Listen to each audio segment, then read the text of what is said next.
Good evening. It is Monday, May 6th, and this is the meeting of the Personnel Administrative Affairs Committee meeting. Thank you all for coming. I will ask the clerk to please call the roll. Thank you. Alderman Karen. Here. Alderwoman Kelly. Alderman Clemmons is here. Alderman Lopez. Alderman Gidge. Also in attendance this evening is Alderman Mike O'Brien, Linda Gathright, Rick Dowd, Patricia Klee, Lori Wilshire, and Jan Schmidt, and Ernie Jetty. Okay. I think I got them all. Thank you. Thank you. As you know, we'll do public comment. When you come to the mic, please state your name and your address. We would like to remind you that according to our ordinances, we do have a 15-minute public comment time, so we'd like you to keep your comments brief. We know that some of you have been here before, and we certainly want to hear from you again. We do have a very long agenda, so we want to make sure that everyone gets a chance to speak. So with that, would like to go first. Oh, okay. State your name and your address, please. Tom Alseer, 28 Mobile Drive, Hudson. One issue I know from my own experience as a victim of a hate crime back in 1979 was when Governor Hugh Gallen signed legislation raising the drinking age to 20 when I was 19, making me no longer old enough. And yes, I knew why they would rather commit that hate crime against me than impose tougher drunk driving laws on the hypocrites themselves who can drive better drunk than teenagers can sober. And of course, I saw through a very similar absurd excuse. Another one was that drinking, like smoking, you're going to hear about, during pregnancy harms the baby. So let's commit this hate crime against men under that age, but not against pregnant women who are 21 or older, because their rights matter. Well, the custom of being respectful when addressing legislators and other politicians allows them to indulge in underestimating the hostility that they incite, even to the point where they fantasize that they're not even, I've heard politicians ask, why would they be angry about it when it's for their own good? That's how far gone they are. Well, you've got people counterfeiting the official identification documents of your government to defeat your efforts to do something for their own good. You get people literally fleeing the country during spring break for the sole purpose of drinking booze where enemy officers cannot touch them for it. It'll be noted that, of course, they're old enough to go into the service, but they're also old enough not to. Why should somebody sign up to protect your life and your property in the National Guard when you won't even vote to protect that person's right to liberty, a right of inestimable value to them and formidable to tyrants only? It's possible that a natural disaster will strike here in Nashua one day, like it happened at Hurricane Katrina. A lot of people suffered and many perished waiting for the National Guard to reach them. One day, you could suffer and even perish for want of National Guardsmen as a consequence of the hostility that you incite by committing this hate crime. If it happens, it serves you right. Thank you. Next, just step up to the mic, please.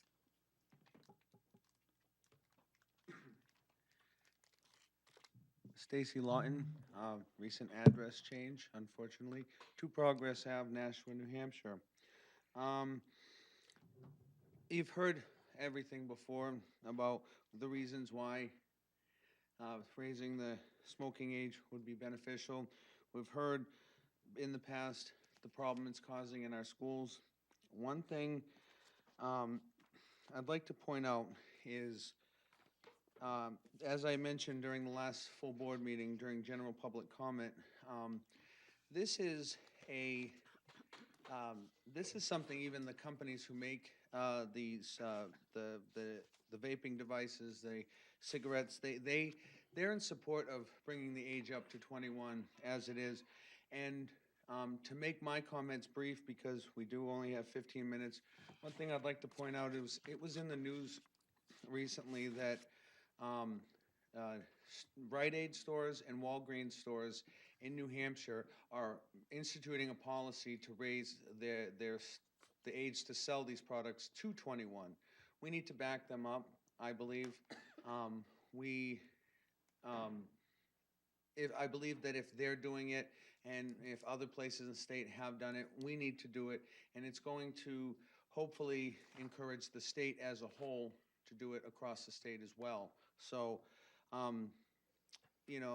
Walgreens and Rite Aid are already a step ahead of us, and their stores in Nashua are already going to be, by July, enforcing a 21-year-old policy. So I believe that we need to keep the ordinance the way that it had been prior to coming back to this committee.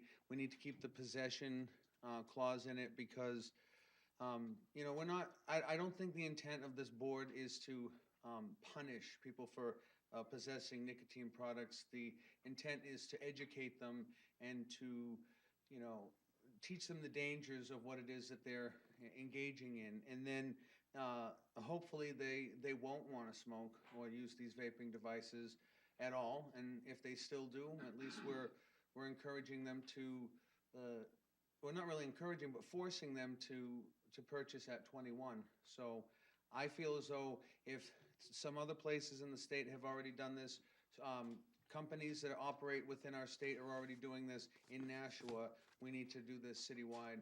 And yes, we've heard that it'll force, people to go to towns around, but I feel like if Nashua sets the example, other towns around us just might catch along too. And so that's all I have to say. I encourage this committee to keep the ordinance the way that it was when it was presented to the board the last time and not really water it down and take possession out of it or whatever the proposed amendments are. Leave it alone. Don't add the amendments. Bring it back to the full board the way that it was and pass it. Thank you. Thank you. Hi, Hi. I'm nervous, but No, my name is don't worry Debbie about it. Joliker, and I'm from 3 Crestwood Lane in Nashua. I'm here because I don't know if people have really thought this through. Has anybody thought through how much this is going to cost us in extra policing? Because we just had something come up for 100 and something thousand for extra overtime for our police officers. There's not enough time in the day for the poor law enforcement people in our city to do the job that they're paid to do already without adding extra feel-good, trampling on rights legislation to our books. I guess the people who are in favor of this, how many tickets do you think will be written in a year? What do you think the cost of those tickets will be? It's not like the police officers are sitting around twiddling their thumbs right now. This is going to take time. Are they going to have to stop anybody they see with cigarettes that looks, I probably look hopefully a little younger than my age. All right, at least I did when I was younger. Am I going to get stopped at age 25 because some law enforcement officer thinks I look underage? How much wasted resources is going into a feel-good proposal that really stomps on adult rights in our community in a big way? Somebody driving through from Massachusetts, smoking a cigarette in their car on Route 3, going home to their job, from their job in Mass to Manchester. They get into an accident. Are they going to get ticketed for having a cigarette in their car? And is there allowability for the police officers to decide, extenuating circumstances, who do they ticket and who don't they ticket? In which case, it opens a whole can of worms as to how this gets applied across economic boundaries in the city. I live in a nice neighborhood. Chances are somebody that may be hanging around on the streets because they don't have a full-bore basement with Xboxes and PlayStations and ping pong tables, their way of socializing with their friends is outside. They're going to be more targeted by this than people that are 20 years old sitting around in a nice basement because that's what they have to socialize in. I just think that it's wrong on so many levels, and I also just think because something feels good doesn't mean you have to pass it. So, thank you. Thank you.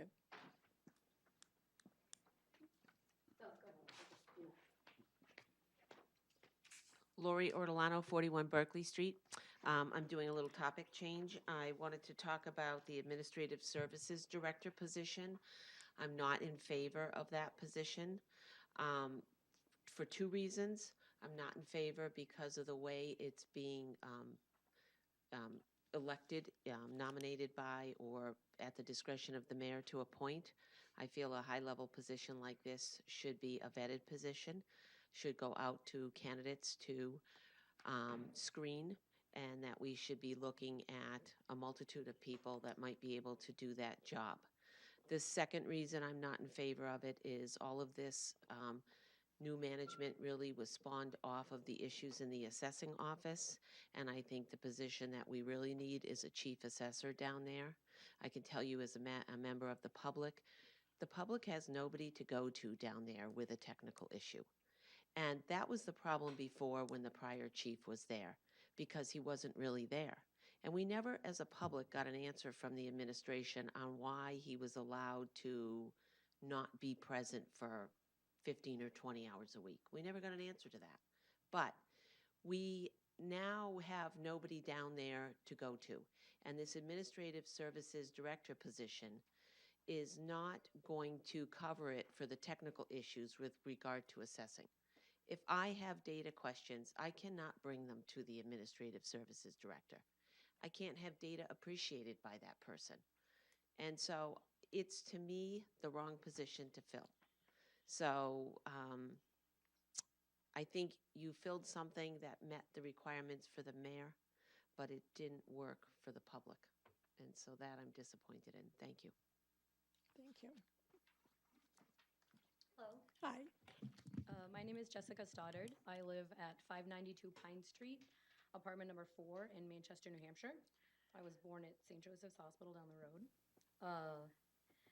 I have a brief story to tell, and then it will kind of explain the opinion that I'll share at the end.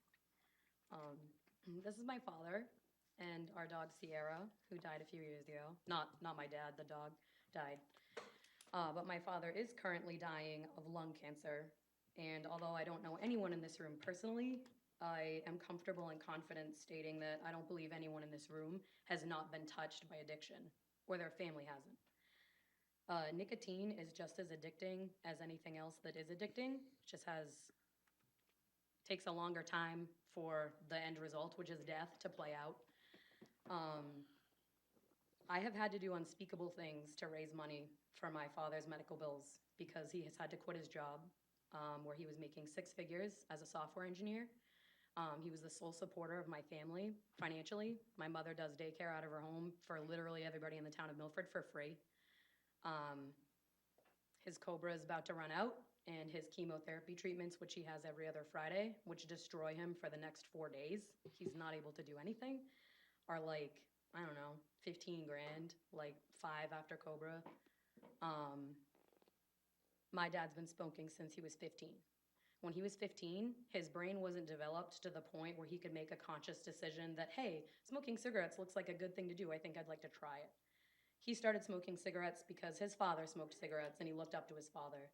People want to do what the people that they look up to are doing. They want to do things in a way to allow them to fit in with the people they want to fit in with. Adults can go right ahead. 21 years and older, their brains are just about developed enough for them to make a better decision. Nicotine helps ease anxiety. That's why my mother smokes. She hasn't been diagnosed, but I'm sure she probably has it. She's also been smoking since she was 15. There are other methods that totally help with anxiety and stuff like that. I fully support vaping, which is a kind of like an e-cigarette. I do not support nicotine-based products because nicotine is addictive. You can vape CBD oil. I do it. It's legal, and it helps me relax, and I feel fine. I've never smoked anything else. I'm not interested in cigarettes because they're disgusting. They smell bad. They make your clothes smell bad. They make your friends' clothes smell bad. You're a jerk if you're smoking around kids or anyone else because no one else is asking for your secondhand smoke.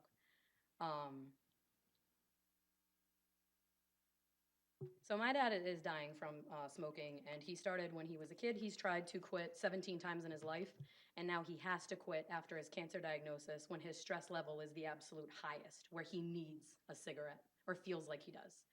Thankfully, he was able to get a hold of a med card for medical marijuana, and that's helping him a lot. He's high all the time and wildly hilarious, but it is helping him. It's managing his pain, which is something that nicotine can't do. He had to try 7 different methods, 6 or 7, to successfully quit smoking for the first time in his life when he needed cigarettes or felt he needed cigarettes more than anything or any other time. This is my friend Derek DeJesus. He is my age. I'm 30. He passed away in November from a drug overdose. I don't know what drug it was. It was something way harder than, it's probably heroin laced with something else. He was not an addict. He was messing around. He was experimenting. He made a bad purchase from a bad man and consumed something that wasn't what it was supposed to be, and no one was around to call 911, and he died alone on his mother's bedroom floor. He's my age, and he's better than everyone in this room. And he's not with us because he had a drug problem, which I feel was caused from the first time he picked up a cigarette. He also picked up a cigarette for the first time because the older kids that we hung out with when we were in high school were smoking. They were 18, we weren't. And he started because he wanted to fit in. He wanted to be an adult, and he felt that smoking a cigarette made him look like an adult. So he had an addiction to nicotine, and I believe that it caused him to want to explore other things. I wholeheartedly believe that. I would also like to add that I don't feel that the fines described in Section D are high enough, because well, first of all, 18-year-old kids under the age of 18, 18-year-old kids don't have any money. I work at a landscaping company. I also deliver pizzas for Domino's. I work with adult children, and they don't need their jobs. They don't show up. They're not taking deliveries. They don't need the money for anything. Their parents are paying for them in 2019, most of them. So they don't have any money to pay fines, but if you raise it up higher, it's gonna matter. I feel that it is from firsthand experience working with 18, 19, even 20-year-old kids who just vape all day, nicotine-based products all day long because they think it's cool. It's not cool. I have a 5-year-old son, and if he ever started vaping or I found out, we would have a big problem in my household if he was vaping anything that was a nicotine-based product. Because I'm not about to bury my son from lung cancer. That's all, I guess. Nicotine kills people. It just takes a long time. And I don't know if the government thinks that it constitutes as population control. I don't really know. But like marijuana and CBD and all of that is like pretty accessible right now, and we're inches from it being really easy to get. People don't need nicotine. People that are addicted to nicotine and smoke cigarettes daily don't need it. They can smoke something else that has medicinal values and will help their body and help them heal from things. That's a personal opinion, which is based on science that a lot of people probably don't agree with. But that's it. I just don't want to lose any more of my family members to addiction or anyone else, because it's not fair. And no one wants to become addicted to anything. They want to start doing something for an ulterior motive that doesn't have anything to do with, I think I would like to smoke a cigarette today. And it turns into something pretty ugly, I think, long term. And maybe that's why it's not treated as severely as heroin addiction or, you know, other really addictive drugs that we all know about and wouldn't touch with a 50-foot pole. If you could die tomorrow from a heroin overdose, why are you okay dying or shaving several years off your life? You know what I mean? Do you want to sacrifice 10, 15, 20 years with your family that you could have because you want to smoke cigarettes because it helps your anxiety or whatever your excuse is to do it? I know that willpower is a huge factor in quitting or coming away from anything anybody's addicted to. I know that personally through my own experiences, which I don't wish to share. But it can be done. And there are resources out there. There aren't enough, I don't think, besides patches and over-the-counter medications that you can get pretty easily. I think we need more resources for helping people with addiction and not hard drugs with nicotine. But I think that's probably been a little while, so I guess that's it. Thank you for hearing me, I appreciate it. Thank you. Next.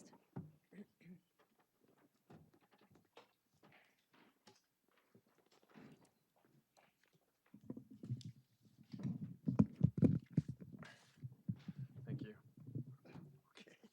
Hi, I'll be very brief since we're well over 15 minutes already. Albie Budnitz, 27 Wheaton Drive, Nashua, New Hampshire. 4 points. One about the brain and nicotine, the last speaker was just correct. And actually, the brain develops until the mid-20s. Girls were actually about 5 years earlier, so you're right about that. And it's extremely susceptible to nicotine as a addicting drug that changes the brain indelibly and makes someone at risk for the rest of their lives for other drugs. And it's been found actually vaping nicotine leads to smoking combustible cigarettes because combustible burned tobacco still is the best delivery device for a known drug, in this case nicotine, of anything that we have. Second point is new that I hadn't said before is that there's a bipartisan bill nationally, half Democrats, half Republicans, in both the Senate and the House to raise T21 nationally. There's a second bill that's being put out by Mitch McConnell, which no one's seen yet, but I'd probably go with the first bill than the second, but I won't go there. Also, the state has a bill that has been put on hold till the fall, so it's like this bill's gone back to committee to discuss more. And then the final point is that I actually would support the bill as amended, as actually probably even a better bill than we started with. It takes away the possession problem that was discussed. And I think that stores can do very well once they are educated about limiting the age. I think they already do a good job, and they'll continue to. Thank you. Thank you. Next.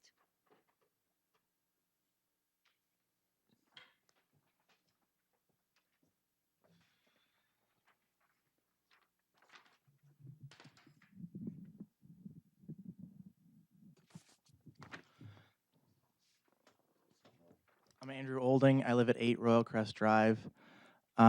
Speaking on the issue of addiction, it's. I don't know if you guys are familiar at all with the drug laws in Portugal, but recently, within the last 5 or 10 years or so, I forget exactly what it was, they decriminalized all the drugs in their country. And addiction rates have gone significantly down, and overdose rates have gone significantly down. So making a drug illegal doesn't do anything to stop people who are going to get addicted. All it does is force it underground. Yeah, and when things are underground, you're going to be taking the cheaper option, the smaller option. So if you're looking at a tobacco product, you're going to be looking at a cigarette instead of a cigar, which is less addictive. I've never smoked a cigarette in my life, but I have smoked cigars, and it's only been about 4 or 5, ever. I'm 27 at this point in time. And yeah, I can tell you that doesn't produce as much of a problem. So if you force people into a situation where items are illegal and they're going to be going after the item that is easier to get between the two automatically, then you're going to be forcing them towards, if they want to be using these smoking products, you're going to be forcing them towards the more addictive option, towards the cigarette. Yeah, and you can Google that on your smartphones right now. If you just put in Portugal decriminalization, you'll see this immediately. There's hundreds of articles written about it. It's a well-known phenomenon.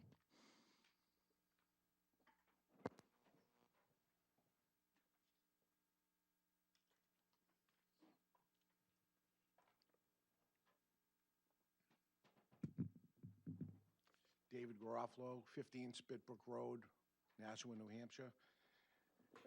I've been here many times. You've heard a lot of the things I've said already. This is my 4th time coming here, so I'm going to take it down to a brief message here that what they're asking you folks to do, the aldermen here of Nashua, New Hampshire, is are you willing to take away the rights of people here in Nashua, New Hampshire? Because that's what's happening here. I watched the change up in front of my eyes from the first hearing.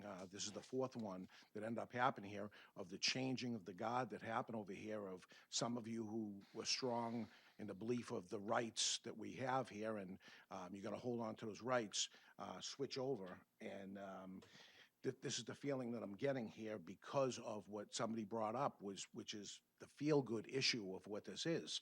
And it feels good to basically stomp on the minority here, which is a smoker. Most people don't smoke, and most people actually don't like smoking or like smokers. They're the minority. That's what a minority is. Most of the positions are in favor of this becoming the new law because most people don't use the product. And I understand that, but it is taking the rights away from the people that do. The talking points about vape and things like that, where it seemed like that was the problem, that vape is the problem of the 14-year-old using vape. So therefore, make a 20-year-old stop buying another tobacco product like a cigar, the business that I'm in. So let's have the 20-year-old stop smoking the cigar so that the 14-year-old stops using vape. It's just wrong, and one thing has nothing to do with the other, and it's going to affect the businesses within the city. When I came to New Hampshire, I came here for the New Hampshire Advantage. That's what it was all about, the New Hampshire Advantage. I own 3 businesses, cigar shops in Massachusetts. I closed them in 1996, and I started 3 new businesses here in New Hampshire for the New Hampshire Advantage. The thing, I still have 2 other stores, but it will be the Nashua disadvantage to businesses because nothing's going to change. It's not going to make one less person smoke a cigar or one less person do vape or one less 14-year-old because they're not controlling the 14-year-olds now. So let's put a law against 18, 19, and 20-year-olds, and maybe then we can end up stopping the 14-year-old problem that apparently we have here. A 14-year-old student breaks the existing vape law, and you're forced to actually change the law to 20-year-olds on other tobacco products. Don't take away the rights of a 14-year-old away because it feels good to do it. It's not right. I believe you have to respect your position here, and the position is to actually do for the voters and do for the taxpayers and do for the businesses of the city, and there is no upside to this. It's only taking business and actually bringing it away. It's even promoting on this online sales. It says it's okay if it's an online sale. It's okay for a Nashua resident to actually buy online on the back of it. 70% of the tobacco business is online, 70%. I'm a brick and mortar retailer suffering, fighting over the change up that happened in the past 10 years, which is online sales. And right on your bill there, it says it's okay if the 18, 19, and 20-year-old buys it online, but not in our store. It's also okay if they crossed into the next city and buy it from them, but it's just not okay if they buy it from me in this city, which is where I built my business. I beg of you not to do this. Don't go up against the rights of others and your oath of office. Do not do what you may not like to do. I understand the feel good, but you're taking away from the businesses of Nashua, and I cannot find for the life of me an upside. The U.S. right now, the U.S. Congress has passed a bill nationally to go to 21, and that bill is in office right now, a national bill. If that happens, so be it, and then it happens, and it's a level playing field. It takes away the Nashua disadvantage. It'll be a level playing field, but what you're actually proposing to do is have a disadvantage to the tax-paying businesses within the city, and it's not right. You're supposed to be fair and impartial and without bias, and that bias is even your disgust and hate for tobacco products. Whether you do or not, that has to go. Please let that go by, and that's all I ask of you today. Thank you. Anyone else? Eric Kilbane, 119 Main Street, Nashua, New Hampshire. I agree with David. You're taking the rights away from 18-year-old people who have that legal right to purchase the products that they're looking for. Now, what am I supposed to tell a 20-year-old kid who's been a customer of mine for years? That he can't do it? He's got to go to Hudson or go to the next town over? Doesn't make any sense. I know it's a big vaping issue in schools, and something needs to be done about it. I agree. But this is not what we're talking about here. We're talking about taking the rights away from an 18-year-old person. Even the state of New Hampshire, there was a bill up there, and it got voted down. Just don't like the collective punishment for vaping to be, everybody get dragged into it collectively when it's really not a cigar issue. And I hope you all use common sense and vote the right way. Thank you very much. Thank you. Anyone else? Okay. Okay, Mr. Clerk, we have some communications. Yes, from Mayor Donchis regarding the Administrative Service Director and Division. If there's no objection, we will place it on file. Okay. Any objections to the memo? Okay, next one. Next is from Derek S. Danielson, Assistant Treasurer, regarding revisions to NRO Chapter 45, Article 4, Board of Public Works Retirement System. If there's no objections, I would place it on file. Any questions, concerns? Okay, and you have one more? Yeah, and then That was- on our desks this evening is another communication that we received from the New England Convenience Store and Energy Marketers Association. And if there's no objection, I would move to put this on file as well.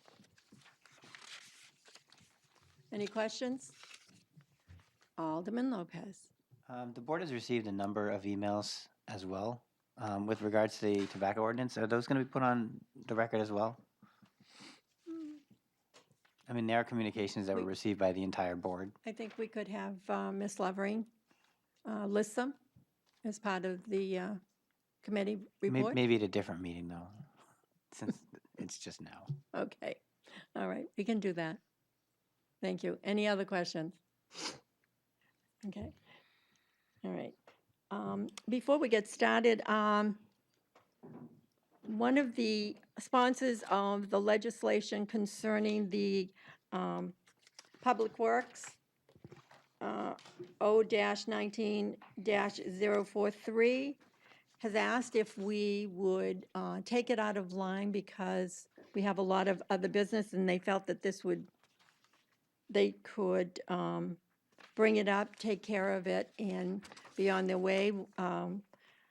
Couple of them, they have someplace they need to be. They're trying to get to an event.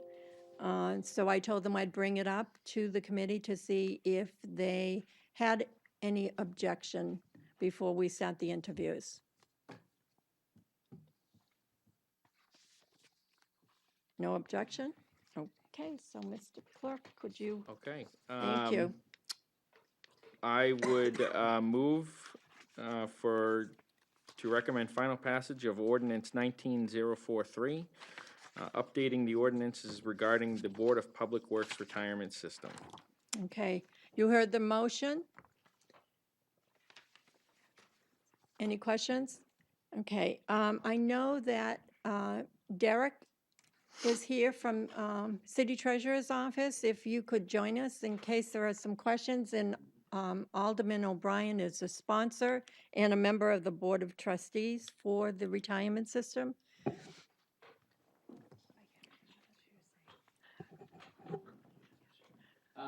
Good evening to the committee, and thank you for taking this special order to the top of the agenda. I know your plate is full tonight, so I'll keep my comments brief.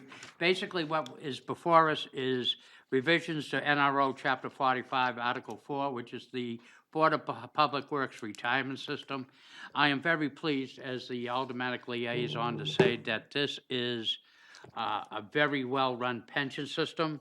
It is one of the lowest cost operating pension that the city has to deal with. But like as all good things, the pension system has been around for a while, and updates and procedural type of things need to be done. So the way to look at this particular orders before us tonight is mostly it's housekeeping in nature, and quoting Mr. Danielson's letter. But it's taken a look at some of the codifications of current policies and corrections.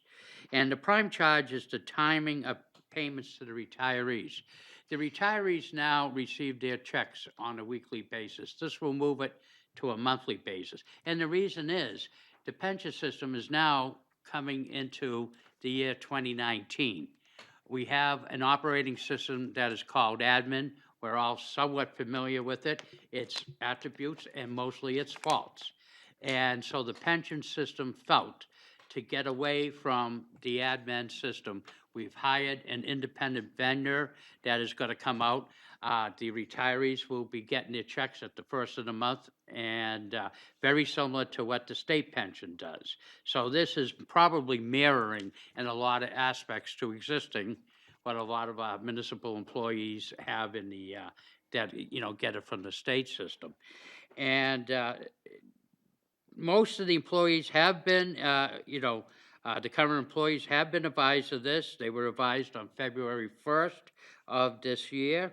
And I'm going to turn it over to Mr. Danielson now, if some of you have more technical questions on what the committee, but this has unanimous support of the pension board to support this. So we're asking for your positive vote from the Board of Aldermen. Mr. Danielson, if the chair allows. Yes. Thank you, Alderman O'Brien. I don't have much more to add to that. That was a pretty comprehensive overview. Like Alderman O'Brien said, most of these changes are housekeeping in nature, and the prime change is the change from weekly to monthly. No firms could accommodate weekly payments. If anyone has any questions, I'd be happy to answer them. Any questions? Alderman Lopez. So just to clarify, this isn't, because I've seen this done in companies sometimes because they're trying to increase tax liquidity or cash liquidity, like every 3 weeks they don't have to pay a bill and then they can pay their one big one. But this is more because the vendors we have just wouldn't do it every week. Correct. We asked when we did the RFP if any of the firms could do weekly. None of them could. So they all said monthly is all we offer. Okay, thank you. And, Alderman O'Brien. thank you. And we're encouraging something to be brought up here. A lot of our public works employees haven't really embraced the year 2019. And we're kind of hoping that this kind of will be done. When the pension system started, they liked to check in hand that they received weekly. But now this will be able to go into, if they should desire, the check can go to the house, but can go to direct deposit, to which is a lot of us do our personal banking on and everything else. It does have a cost savings to the pension board where we're not mailing out weekly postage on this. And like I say, the vendor's willing to handle this, so it's really stepping up into what is happening with most of the pension systems that are out there. Okay. Alderwoman Kelly. You sort of answered my question, but I'm going to ask it anyways. I wanted to know, is monthly sort of bringing us up to industry standard? Is that pretty much where most people are now? Yes, I believe also Social Security is monthly. I think so. It's just the industry standard, like you said. And if I could follow up, please, thank Yes, you. you may. When the employees were notified, I just asked because I feel like we've had this discussion before, and then when we weren't necessarily sure of how the employees felt. So was there any feedback when they were sent the information in February? Yep. So there were two current employees that I heard from. One was the director, and another one worked at Solid Waste. And one of them asked how this would affect their pension, and other than the timing of payments, there is no effect. There's actually some value add to this. But also, the director had a few changes she wanted. Mostly, we added 2 more trustees to the board. So those are the 2 employees. Of the retirees, none of them were really concerned. A few, maybe 1 or 2 were concerned about going from weekly to monthly for cash flow issues, but I tried to, coach them the best I could. I can't provide any type of tax or legal advice, but, on automatic transfers and things like that. That was really all the feedback we got. Great, thank you. And if I may follow up again with Alderman O'Brien. Thank you, Madam Chair. The monthly payment is going to be like a lump sum payment, so instead of waiting hand to mouth, week to week to week to week, this will be a monthly check, so it'll be fairly easy, in my opinion, similar to what I have from the state pension system, for budgeting purposes for people, so I think it's a step up. It could, in the long term, be very helpful, I think, to them and help them planning out their needs. Alderman Lopez. At this point, though, I mean, we kind of got ambushed a little bit just because word hadn't fully gotten out about the changes to the merit plan, and there was a lot of tension right before the meeting where that was discussed because city staff and the people that would be impacted found out about it, like, actually very close to the end. And there's this pervading sense that no matter how early we start talking about something or we start working on something, people just finding out about it want to know whether we've really thought it out, whether we're really doing it, all that kind of stuff. So and the example of going from a monthly budget from a weekly budget is accurate. I've had different pay levels where suddenly, my weekly budgeting is switching to biweekly, and that's a shift. So would it be possible to just put a note in, like, anybody who's receiving a paper check so that they definitely see it in order to cash their check? Derek. Thank you. So we mailed letters to all of the retirees because we have their addresses, and the ones that felt that this was a problem called us. Other than that, we posted it at each location at Public Works. So as far as notifying people, we did what we felt was our due diligence, but I'm not sure if we can note anything for the people who receive. The people who receive the paper check don't necessarily have the problem with the budgeting. It could be anyone, but I don't think there's any way we could flag them to notify, I could notify them again, but I don't know if that's necessary. I would appreciate it as a courtesy, just so we don't have people coming right before we try to pass this with objections that we could have heard earlier. I'm not anticipating any. I just want to be thorough. Per the Belknap rule, if everybody knows about it and they don't come up, then you've done a good job. But if a lot of people didn't hear about it, then we're going to be in trouble. Okay. Alderman Wilshire. How many retirees are we talking about that you would notify? I think it's 106. That's not bad. Thank you. You're welcome. Anyone else? Okay, I guess that's it. Thank you so much. Thank you, Madam Dan, Chair. for coming. Thank you. Alderman O'Brien. Alderman O'Brien, thank you. Okay, so you have the motion before you for final passage of 0-19-043. Any other comments? Okay. Alderwoman Kelly. I'm going to support this. I would like to see us send one more notification to Alderman Lopez's point. I just think if we've covered, we've let people know, it is a big change going from weekly to monthly, and, one more letter isn't going to hurt us. Okay. If anything, it can help. Okay, We're saving 3 envelopes a month. It's true. okay. All those in favor? Aye. Aye. Aye. Opposed? Okay, so I guess Alderman O'Brien and Mr. Danielson, if we could at least get another letter out to all those 106 pension people, maybe within a month or so before the first check comes through, I think that would help and satisfy the Board of Aldermen. Thank you. Anything else? Mr. Alderman O'Brien, I'm Parliamentary sorry. inquiry, if I may, to the chair. It's more on another issue that I understand that I have, being one of the prime sponsors of bringing it up, and it's R19-128.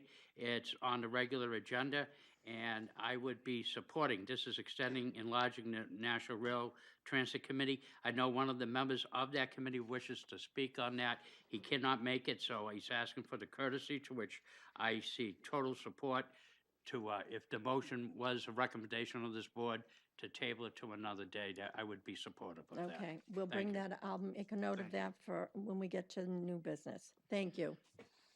Okay, so we're into interviews. Mayor, your first one is Administrative Service Director.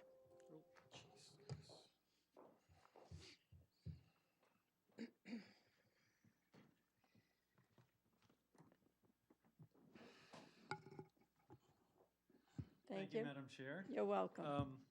This is, of course, an appointment to the reestablished position of Administrative Services Director, a position that existed for some decades here in City Hall and which the Board of Aldermen reestablished by ordinance a short time ago. The responsibilities are to supervise a number of the departments within City Hall: personnel, IT, purchasing, assessing, and provide management oversight for those departments. And for that position, I have nominated, as you know, Kim Kleiner, who, in my opinion, is the best qualified person to serve in this role. First of all, she has a broad depth of experience in the business world, where she was involved in the financial area of various corporations. She has a lot of financial experience and a background there. Now has worked in City Hall for the last 3+ years, working with all of the departments that she as Administrative Services Director would now supervise, working with personnel, with IT, and the other departments. In addition, and knows the personalities and the functions of these departments very well. She's worked with all of you, I think, and I think everyone agrees that she is a highly qualified nominee for this position. In addition to that, based upon a certification she has in the private sector, she undertook, along with CFO John Griffin, the audit of the assessing department, did a very good job there, and since that time has become deeply involved in making improvements in the assessing function and in the assessing department. More will be coming. You received an update on the 30th, I believe, sometime last week, later in the week last week, a very detailed report on what's been happening. More improvements will be coming. For example, the Board of Assessors will begin to keep virtually verbatim minutes, as the Board of Aldermen does here. We are going to begin televising the board's meetings, as many of our other boards do, because we now see that the Board of Assessors has kind of emerged, kind of a sleepy board for quite a while, some decades, but now there's more attention, and so we think we should show the public more of the meetings, the TV, the verbatim minutes, so that we can just make sure that everybody understands what's happening at the Board of Assessors. So there are more improvements, some of which were discussed the other night coming, but Ms. Kleiner has been very effective in making these things occur in short order. The only no one has really said anything other than she's very qualified. Ms. Kleiner is very qualified for the position. The only issue has been, should we go outside? I think if we want things done before a year from now, this is definitely the move we should make, because by the time we were to advertise this job, bring people in from out of town, out of state, interview them, select them, and then give that person time to acquaint themselves with the culture, with the people, with the responsibilities, probably a year would go by, and we would basically be putting any improvements we could otherwise make right away on ice for 9 months or a year. In addition, often when you bring people out from out of the institution, you find someone who, in the end, does not fit with the culture and is not, in the end, is not effective. And that has been the exact experience that the city encountered with the Administrative Services position when it existed. There were 3 Administrative Services Directors. The first one, Russ Marcoux, who served for 10 or 12 years, very effective. I worked with him, as I know you did, Madam Chair. He started under Morris Arell, then went into the Wagner years, and He was an internal applicant, an internal hire. He'd served on the Board of Aldermen and knew everyone very well. The second Administrative Services Director, they did go outside, and they found someone who did not succeed in the position, served only short term, and then left. The third Administrative Services Director was Maureen Lemieux, again, a highly successful person in the Administrative Services position. She was also an internal hire. She had served on the Board of Aldermen. She'd worked in the mayor's office. She knew everybody, and she came in and did a very effective job and only left when, well, she left to go to Newton and become the CFO, I think, for the city of Newton. And then the position was eliminated for a temporary period of time. In any event, for all those reasons, I ask you to approve the nomination of Ms. Kleiner so that we can immediately begin implementing improvements throughout City Hall. And of course, I am available for any questions, as is Ms. Kleiner. Okay. No, Ms. Kleiner's turn first. Good evening, Madam Chair, members of the committee. Thank you very much for the opportunity to interview with you this evening. If I could tell you a little bit about myself to begin with. So I grew up in Nashua, was educated in Nashua Public Schools. My family owned and operated a business within Nashua for many years. And I come from a family who felt a strong duty to serve their community. And that was ingrained in me even as a small child. I've had the opportunity in my professional life to have great mentors, and I had a very successful career in the private sector prior to joining City Hall. It was a very difficult decision for me back in 2015 when Mayor Donchis asked me to join him in City Hall. My career at that point was very successful, but I felt that it was my duty to come forth and serve the city, and I was very honored that the mayor asked me to do so. I had served for 4 years on the Board of Education. I have to say it was the 4 years of the greatest opportunity of my life, and I enjoyed it very much. I do believe that there is a strong learning curve when you come into the city. And I have to say that for my first year in the mayor's office, even with all my training in the private sector, I felt that learning curve. It's difficult to come in and try to understand the complications and the many multifacets of our divisions. I feel that I accomplished that. I certainly gave it my best at all times. And I have had the privilege to work along some amazing directors the past 3.5 years. I would like to continue serving the city. I do feel that my qualifications and the mentors that I have had in the private sector will have prepared me well. And I'm here to answer any questions that you may have. Okay, questions from committee members first. Alderman Lopez. I actually have two questions for the mayor, just for Sure. clarification. The first, and actually, Madam Chair, you might probably remember too, didn't we leave the door open for the return of the chief assessor if we decided that we needed to? Like, I remember a conversation about us leaving like $1 in the account for that budget item.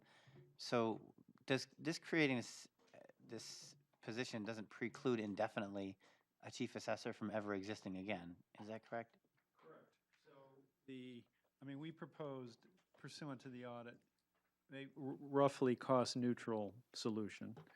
But two things. Number one, if we need professional guidance from KRT, we can hire them as a consultant. Or if the Board of Aldermen now or in the future believes that we should move forward and also have a chief assessor, then money just needs to be added to the budget to do that. And if you proceed in that fashion, we will seek to hire that position.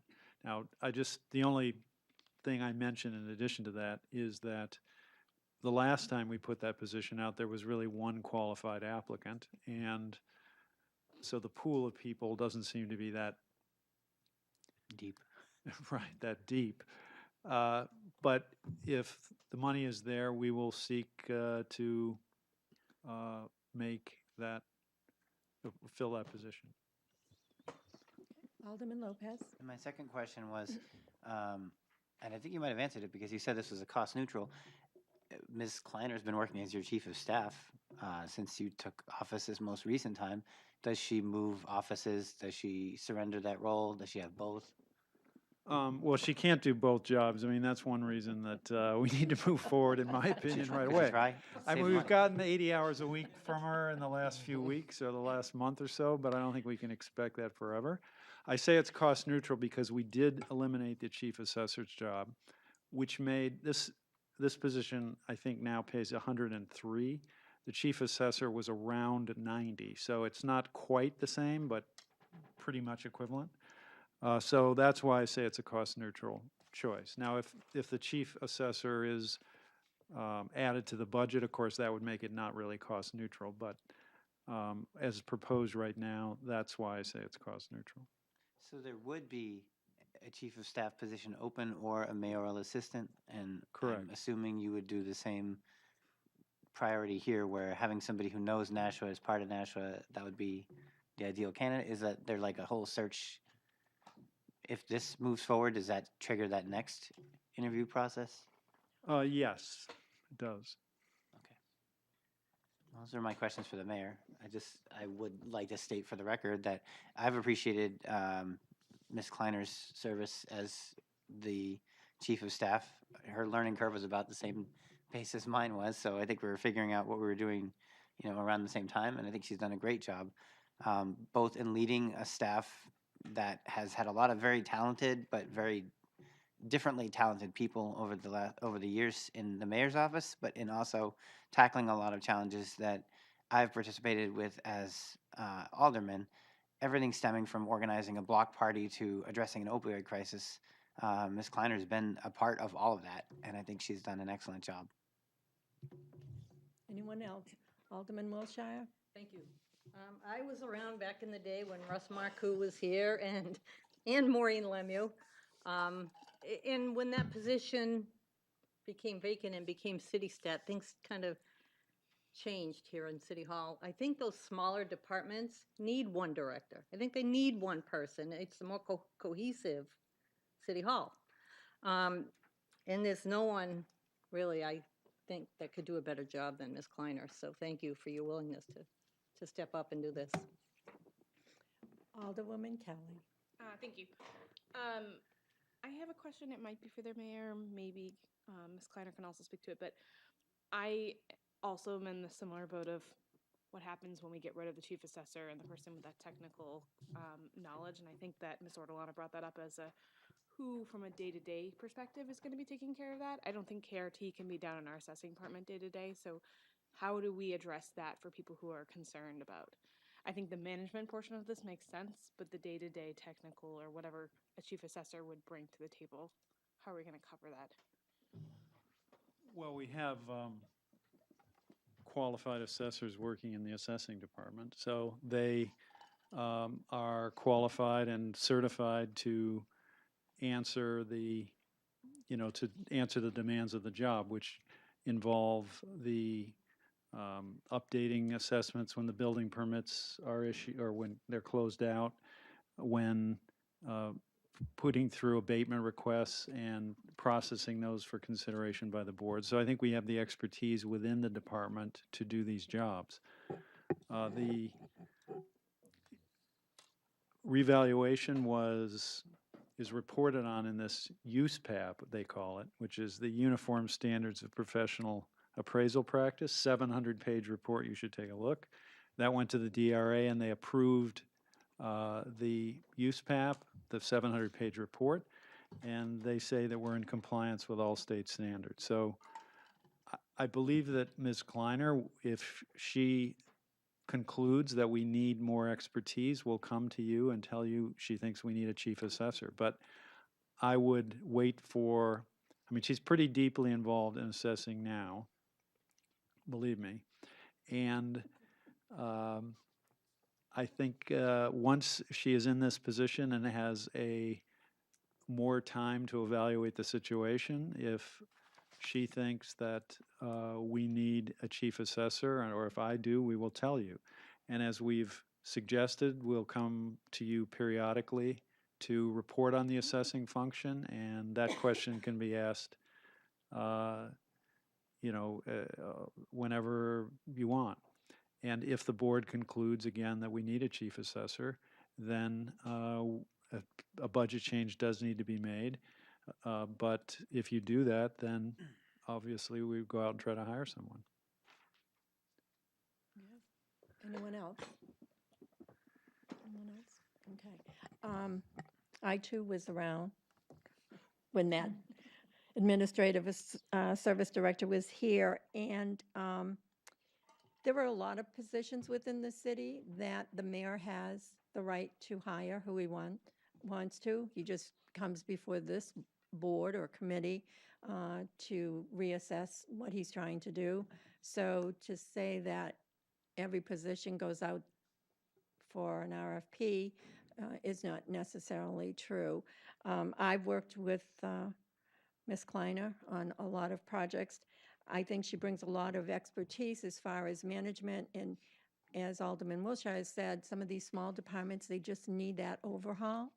But I also, as I said to you, Mayor, in finance, that as long as you understood and if there was a need, that the board felt that there was a need to bring back a chief assessor or assessing manager or whatever, that we could still do that and still have Ms. Kleiner oversee that department, because we all know that you can only learn so much so fast. But I think that the things that need to be done, I think we can do now, and then when we get our report this fall from you and the mayor's office, I think that we'll have a better handle as to what's going on. So I have no issues with approving your recommendation.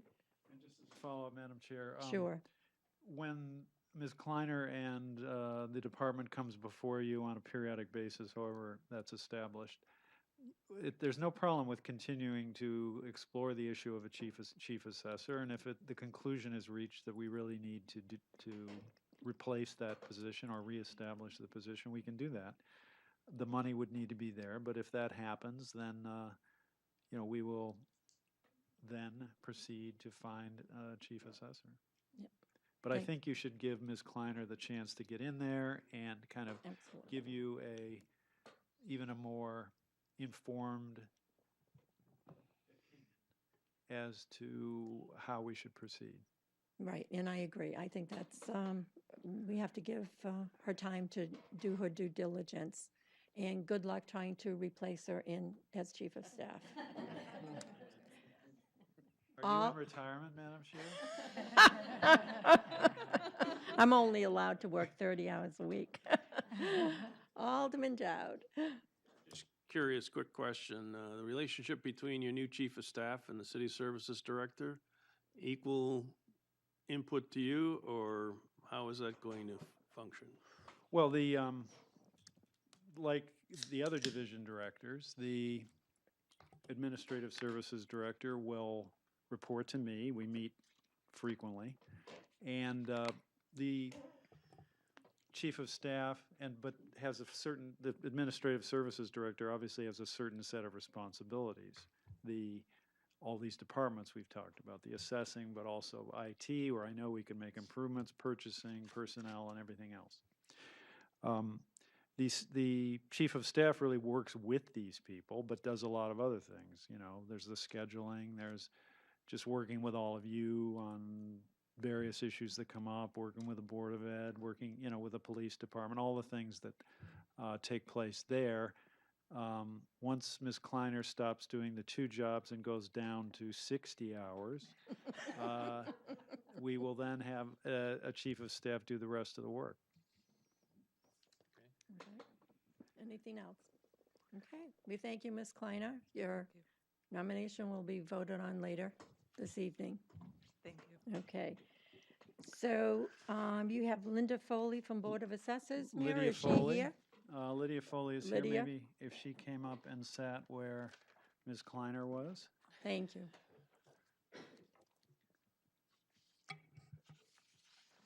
Good evening. Good evening. Okay, Mayor, you have the Thank mic. you, Madam Chair. So it is a great pleasure for me to bring before you the appointment of Lydia Foley for the Board of Assessors. Ms. Foley is a Nashua native. She went to Southern New Hampshire University. She has a variety of experience, but she has established a downtown real estate firm, Purple Finch, kind of across the street and up a little bit, which employs now a number of people. She's very active in the community, has been on the Y board, I think worked for Habitat for Humanity, has president of the Y board, I believe, for a time, and very, very involved with the community. But obviously she has knowledge of assessing and appraising because she's her profession is in real estate. And therefore, I'm confident that she will do a great job as on the Board of Assessors. Okay. Thank you. Ms. Foley, your turn. Sure, thank you so much. As Mayor Donch said, I am a Nashua native. I own Purple Finch Properties here on Main Street. It's been open next week for 4 years. I've been a licensed realtor for 9 years. And I'm also on Business and Industrial Development Authority with the city. That has been for the last 3.5 years. I've been on the Y board for 5 years. I just finished the president's term. We call it Chief Volunteer Officer in December. And I also serve on an advisory committee for Make It Labs. And I'm sure I'm forgetting some other boards that I'm on. I have been interested in the assessors board. I've attended the last few meetings just as a regular citizen, and I'm excited to hopefully lend a real estate lens, a realtor lens to the process, and as Ms. Kleiner comes in, the move forward strategy with the department. Okay. Committee members, any questions? Alderman Lopez. So I've seen Miss Foley at work in the community for years now. I've also seen the Purple Finch signs popping up every time there's like an abandoned house or whatever, or even an occupied one where they're trying to move upwards. I think her community activism and engagement speaks highly of her commitment to the city of Nashua. Her resume is impressive. Her experience both with Leadership Greater Nashua, Leadership New Hampshire, as president of the board of the YMCA. I think she would be a very good fit for this position. I congratulate Mayor Donchis on finding somebody so well suited for this. Okay. Anyone else? Okay. I have a question for you. Sure. Considering all the controversy that's been going on Sure. in the assessing department and with the Board of Assessors, what can you bring? What do you, I see your Sure. resume and it's Yeah. excellent, but I want to know what you think you can bring to the table Sure. to help that department Sure. succeed Yes, even more yes, so. of course. I've been following the Telegraph articles. Like I said, I've sat in on 2 of the most recent Board of Assessors meetings, and my hope is just to first, like I mentioned, bring a real estate lens. The 2 gentlemen that have been serving on the board are not necessarily in the real estate profession, so the main hope is to really kind of bring in the information of the assessed values that have been revised just recently and give more of an opinion of what the market value is, what the reality of the current real estate market could be. or it is currently. And I also have experience in commercial real estate, especially leasing downtown space. So my hope is to bring a reasonable opinion of the actual current real estate market, and then also with my board experience navigating through those more difficult conversations about you know, citizens concerns and where they feel a reassessment may be due, working through those conversations with them to find an amenable outcome. Thank you. You're welcome. Excellent. Anyone? Oh, Alderman Clemens. Thank you. You're welcome. I won't give you a really hard math question, but just more of a generality of the market. Sure. Single family home, 2 bedrooms, maybe 3 bedrooms, 1.5 bathroom in the central part of Nashua. Sure. Would it be unreasonable to expect a home like that to have gone up in $100,000 in assessment in the last 5 years? To my knowledge, the last assessment wasn't, the last city assessment was longer than 5 years ago, I believe. So with the current market, I would say it's reasonable that that could be a possibility depending on the improvements the homeowners made. I have found in a lot of the cases where my clients have come and asked, okay, I just got my reassessment, what's your opinion? To be completely candid, a lot of them are lower than market value, even with the assessed value changes. It's a case-by-case basis, of course. Nothing is necessarily apples to apples, but I don't think that that specific scenario is unrealistic. Alderman Clemens. Yeah, I tend to agree with you. That house I was talking about was my own. I was wondering if maybe there was some personal, yeah. And to be quite honest, I mean, it was a little bit of a shock in the the tax bill, but Nashua is a desirable place to live. We have very low unemployment. We have great schools. We're one of the safest cities to live in the United States, and that's what people want. And so when you have those things, Nashua hasn't been building a lot of homes recently, so that demand has gone up, and so I appreciate. I think you definitely have a solid.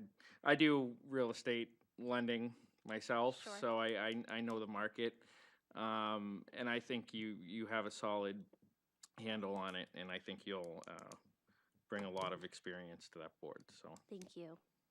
Okay. Anyone else? Okay. Thank you, and we will vote Sure. on your position later in the meeting. Okay. Thank you for your Thank time. you. So downtown improvement, Ed Hayes, Mayor, is he here?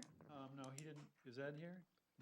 No, he Okay, didn't make it. so we'll do, So the next person is Tricia Mullen. If Ms. Mullen could come right up to the same location. okay. And Lisa Hardy's not here as well, Mayor? Correct. Okay, thank you. So Ms. Mullen, who you have before you, is my nominee for the Mine Falls Park Advisory Commission. This is a group of very, very dedicated people who love Mine Falls Park, and Ms. Mullen is very well qualified for this position. She does a lot of activities herself in Mine Falls with kayaking and other things that she does. She's been an active volunteer in the city. She's volunteered for the school system for a long time. She's worked at the soup kitchen. She's also worked on the Mine Falls related river cleanups with the water chestnuts, pulling the water chestnuts, things like that. So she will be a great addition to a very dedicated group of people. I know she loves the park, and in her full-time vocation, she is the operator of a small daycare center, child care center in her home. So she will fit in very well with the people who are on the advisory board and do a really good job for the city. Thank you. Tricia, your turn. Don't have much else to add. I just love the park, and I'm in there all the time walking my dogs or kayaking or cleaning up the canals or anything like that, and I just feel like I can be a benefit to the board. Any questions? Alderman Lopez. I mean, she's looking at me like I'm going to say something, so why not? So again, this is another great choice by the mayor. Tricia doesn't just work at the soup kitchen; she volunteers there in a not simple role, a complicated pantry manager type of role. I've seen her interact very well with members of the community, no matter how diverse their needs might particularly be. Her kayaking group, Nashua Area Kayak Exploration Destination, Naked, is extremely popular. A lot of people, they organize regular trips, they organize regular events and activities. I think Tricia is a community builder. She's somebody who makes people feel welcome, and she does what she can to bring her enthusiasm to those people. I think she's a really good fit for Mine Falls because that's kind of what we're trying to do with Mine Falls as a park is keep it for the community, keep it beautiful, keep it appreciated. And I think, again, Mayor, you picked a very good candidate for this. Thank you. Any, Alderwoman Kelly. I just wanted to say thank you. I'm part of the Naked, as Alderman Lopez pointed out. I have yet to get out and paddle. Maybe not this summer, but maybe next year. I also wanted to just point out, I know how important cleaning up the invasive species are, and I know the city does its part as part of some of the boards that work on that, but I thank you for your leadership and having your own kayakers go out and help with that because it's important and it's such a great park to have. So someday we'll go kayaking together. Thanks for your willingness to serve. Anyone else? So, Trish, may I ask a question? Have you been attending any of the Mine Falls Park meetings? Yes, I started in February. What's this? I missed one, so I must have went February and April. Okay. And I'm missing the one tonight because I'm here. You're here, you're right. Okay, thank you. Thank you. Your nomination will be up for a vote at the end of the meeting. Okay. Thank you. Okay, zoning board, Mayor, is your, The last one is Nick Kanakis for the ZBA alternate position. okay. Low. Mr. Kanakis is a lawyer in town. He's the son of Mark Kanakis, who has a firm downtown, and they work together now, along with Michael Mara. Nick went to UNH and law school in California. He lives in Nashua, and he has appeared before various ZBAs, and therefore is very familiar with what the Zoning Board of Adjustment does. He would like very much to be able to serve the city of Nashua, and what he would like to do is be on the ZBA. And therefore, we have an open alternate position, which I've appointed him to, and it will be helpful to gain legal expertise on that board because they are kind of a quasi-judicial board that applies legal standards to the special exception and variance cases, which are presented to the board at each of their meetings. And so I'm sure he will be a very valuable addition to the ZBA when he sits as an alternate. And oftentimes there's at least one member absent, so the alternates do participate pretty actively. Thank you. Nicholas, you're up. So not a ton to add, but I've always kind of found property issues to be interesting, and I've been looking for a way to get involved with the city somehow, and I figured this was probably the best fit. One of the big issues I've seen appearing before other boards is a lack of attendance by board members, and it's kind of a shame when that happens because then the party appealing to the board has to decide whether to delay their application or if they want to try to get the application approved with less voters, and odds are always lower when that happens. So I'd like to make it so that we don't have empty boards, and just like to get involved and help the city of Nashua improve. Thank you. Any questions from the committee? Nothing, Alderman Lopez? Thank you for volunteering. I mean, Come I- on, I'm trying to Alderman let other people Lopez, talk come up here, with but- something. What? Not very many people are like, oh, the zoning board, that's how I want to get involved. So at first I was wondering, like, really? But then, given your explanation, wanting to make sure that people have a fair chance and a fair hearing, that's pretty impressive. So I appreciate that. Alderman Wilshire. I just want to say thank you for stepping forward. I mean, if you're a young attorney, you must be pretty busy doing that. So, making the time to do this is important, and thank you for your willingness to do it. Thank you. Alderman Dowd. It's good to have an attorney on that, because whether it's a variance or a special exception, there are 5 points of law that you have to meet. And my suggestion would be, as soon as you're appointed, that you sit down with Carter Falk and possibly even Director Marchand and go through some guidance on the philosophies of the department relative to zoning. It's very important. I used to be the chair of the ZBA. And there are time constraints, and they have that stop sign in there.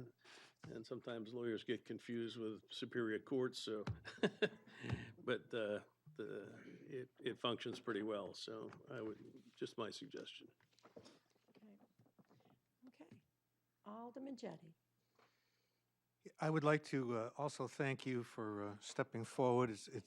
I think it's wonderful to have the expertise that you're able to bring as a lawyer to the board. I'm wondering, we had a conversation about whether or not there'd be any conflict of interest between you and your firm in appearing before the ZBA. Did you have a chance to look into that? And Yeah, so I spoke with Mayor Donchis prior to this, and so we cleared out what the rule is for that. So no one from our firm could appear before any board, so just have to run it by and get it approved by all the partners. We haven't had a chance, everybody in the office, since we've spoken. So I believe sometime this week we'll be able to have everybody together and make sure that it won't be an issue. okay, may I follow up? Yes. So you haven't had that conversation yet. I'm familiar with that because I once when I was practicing with other people, I once thought about serving the city in some capacity, and when I had that conversation that you're going to have later this week, my partners thought it was a wonderful idea and hoped that I enjoyed solo practice. So I decided not to serve the city, and I hope that your partners will enable you to do that. As usually we only have a couple of zoning cases a year, so I don't think it would be a huge loss to us. And just Attorney Mara has been starting his timing business on the side, so he hasn't been in the office as much lately.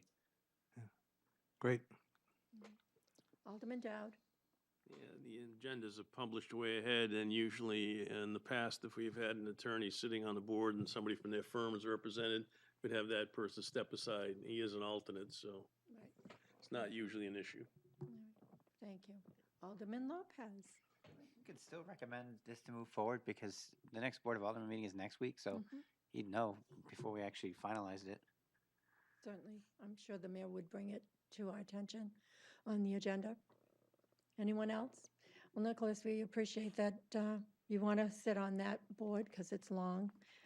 And to all of those who are coming forward to sit on the various boards and commissions, we appreciate that, because without you, we wouldn't be able to run the city as efficiently as we're able to. And it's nice to see young people step up and knowing that we're moving forward in the right direction. So your vote will come up later on in the meeting. Thank you. Thank you. Thank you, Mayor. Sure. Thank you. Thank you very much. You're welcome. Okay. Applications to license hawkers, peddlers, vendors. There's none. There is none. Appointments by the mayor. Alderman Clemmons. All right. I move to recommend the confirmation of the appointment of the following individuals.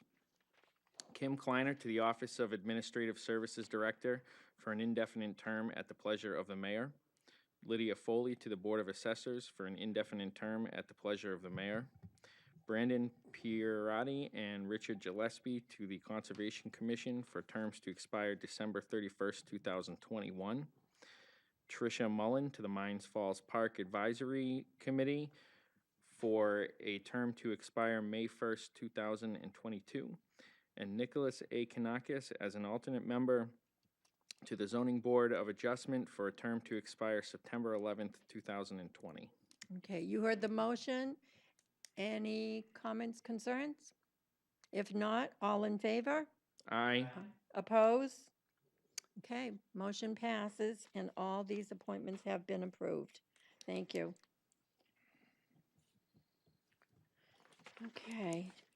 Okay, new business resolution. There is none. I think you meant unfinished, or maybe you didn't. No, I don't have any unfinished. New business ordinance No, or unfinished ordinance? new business resolution. Oh, it's not on mine. Oh, I apologize. I'm sorry. Unfinished business resolution. There There is none. Unfinished business ordinances. I'm sorry. That's okay. It wasn't on here. Ordinance 19037, raising the age to purchase, use and possess tobacco products and e-cigarettes from 18 to 21. And for the purposes of discussion, I will move to recommend final passage. Okay, you heard the motion for final passage of a 0-19-037. Do we have any comments? Discussion? Okay, we'll start with committee members first. Alderman Lopez. Well, now we have the ordinance that we talked about in the Board of Aldermen. I still feel like it would have been a smoother move to make this amendment if we were going to move forward with it in the Board of Aldermen meeting, so the public had a better chance to review it. But personally, I'm not in favor of it because I think removing the possession element of it waters down the efficacy of it. I'm not opposed to alternatives to just the fines, but I think if we're trying to do what the ordinance intends, we need to keep possession intact, at least until the state actually does move forward with something, or the country. Like, if we're going to wait for other people to do stuff, that's all well and good, but we're all representing Nashua right now, and we only have authority in Nashua. In public comment, it was observed that specific note was made that we wouldn't try to limit sales through the internet. I don't think that's something we even have authority over. If the transaction is not taking place in Nashua, I don't think that even needs to be commented on because the scope of our authority is specific to that. So I have some problems with the amendment. I'm not particularly interested in moving it forward. I would prefer to focus on specific points that people might have. Okay. Anyone else from the committee? Alderman Clemmons. Thank you. So the amendment before you has 4 different points. One of them is that it grandfathered in people who are 18 years and older as of June 30th, June 30th this year, which I believe is the effective date, or July 1st is the effective date.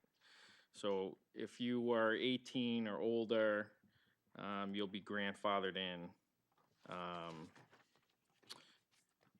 The second point is that it changed the fines. It got rid of fines, so that basically what it would do is eliminate the fines, so that possession of tobacco would not be an issue. And the reason for that is the concerns that people brought up about people going through Nashua or traveling through Nashua, or people coming to the city from out of town for an event and not knowing what our random law is. And in addition to that, the the idea here is to try to get people healthy. So, you know, if you, to me, you know, finding somebody is just a cash grab on the part of the city. I'd rather have people, you know, basically try to get off cigarettes. That's kind of the point for me anyway. And then the other provision in here is that anybody who's selling tobacco from Nashua to a jurisdiction that allows you to sell to an 18-year-old over the internet or phone can continue to do so. And that was a concern because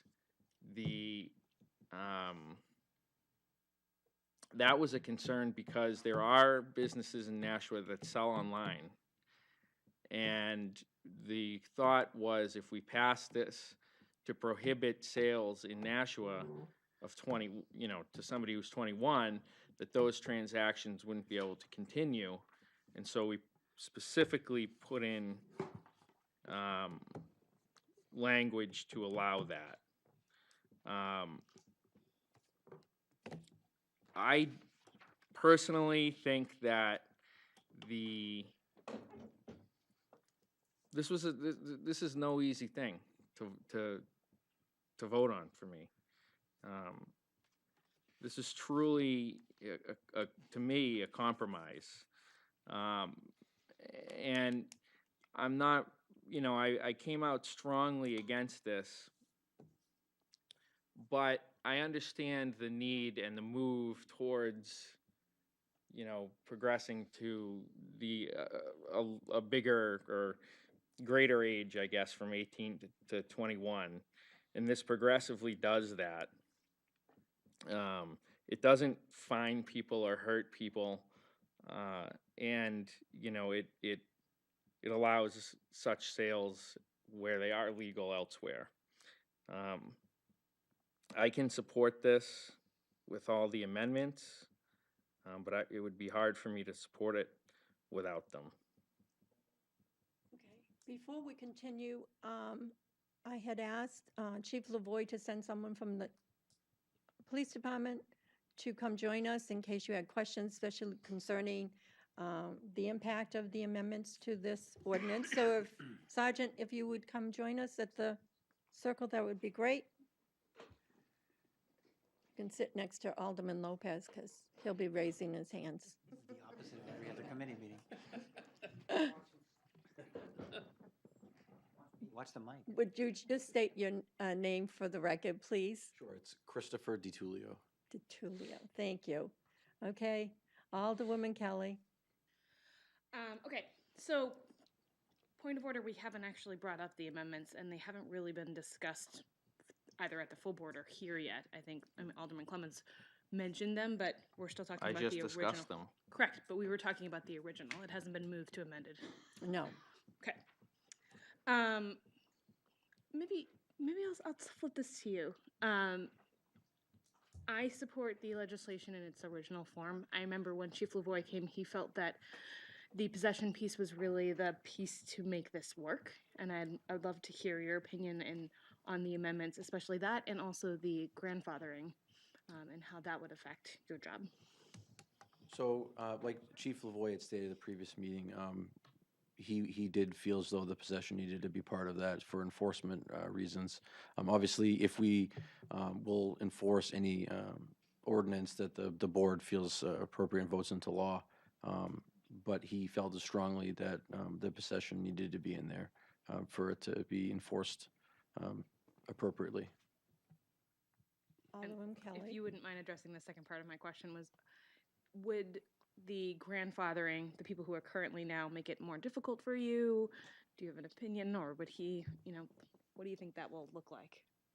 I think initially it would probably be a challenge for the officers within the department, just because it'd be, okay, well, when did you turn, when are you turning 18? When did the law pass? It'd be more of a, on the street side, trying to figure out, you know, are they violating the ordinance based on their age at the time, or that it got passed, considering what their birth date is. Once it, obviously, if it comes into effect, then after a while, it wouldn't be an issue any longer. Thank you. You're welcome. Okay. Anyone else from the committee? Okay, anyone else? Okay, Alderman Dowd and then Alderman Clee. Yeah, I could probably support either the original bill or the amendment.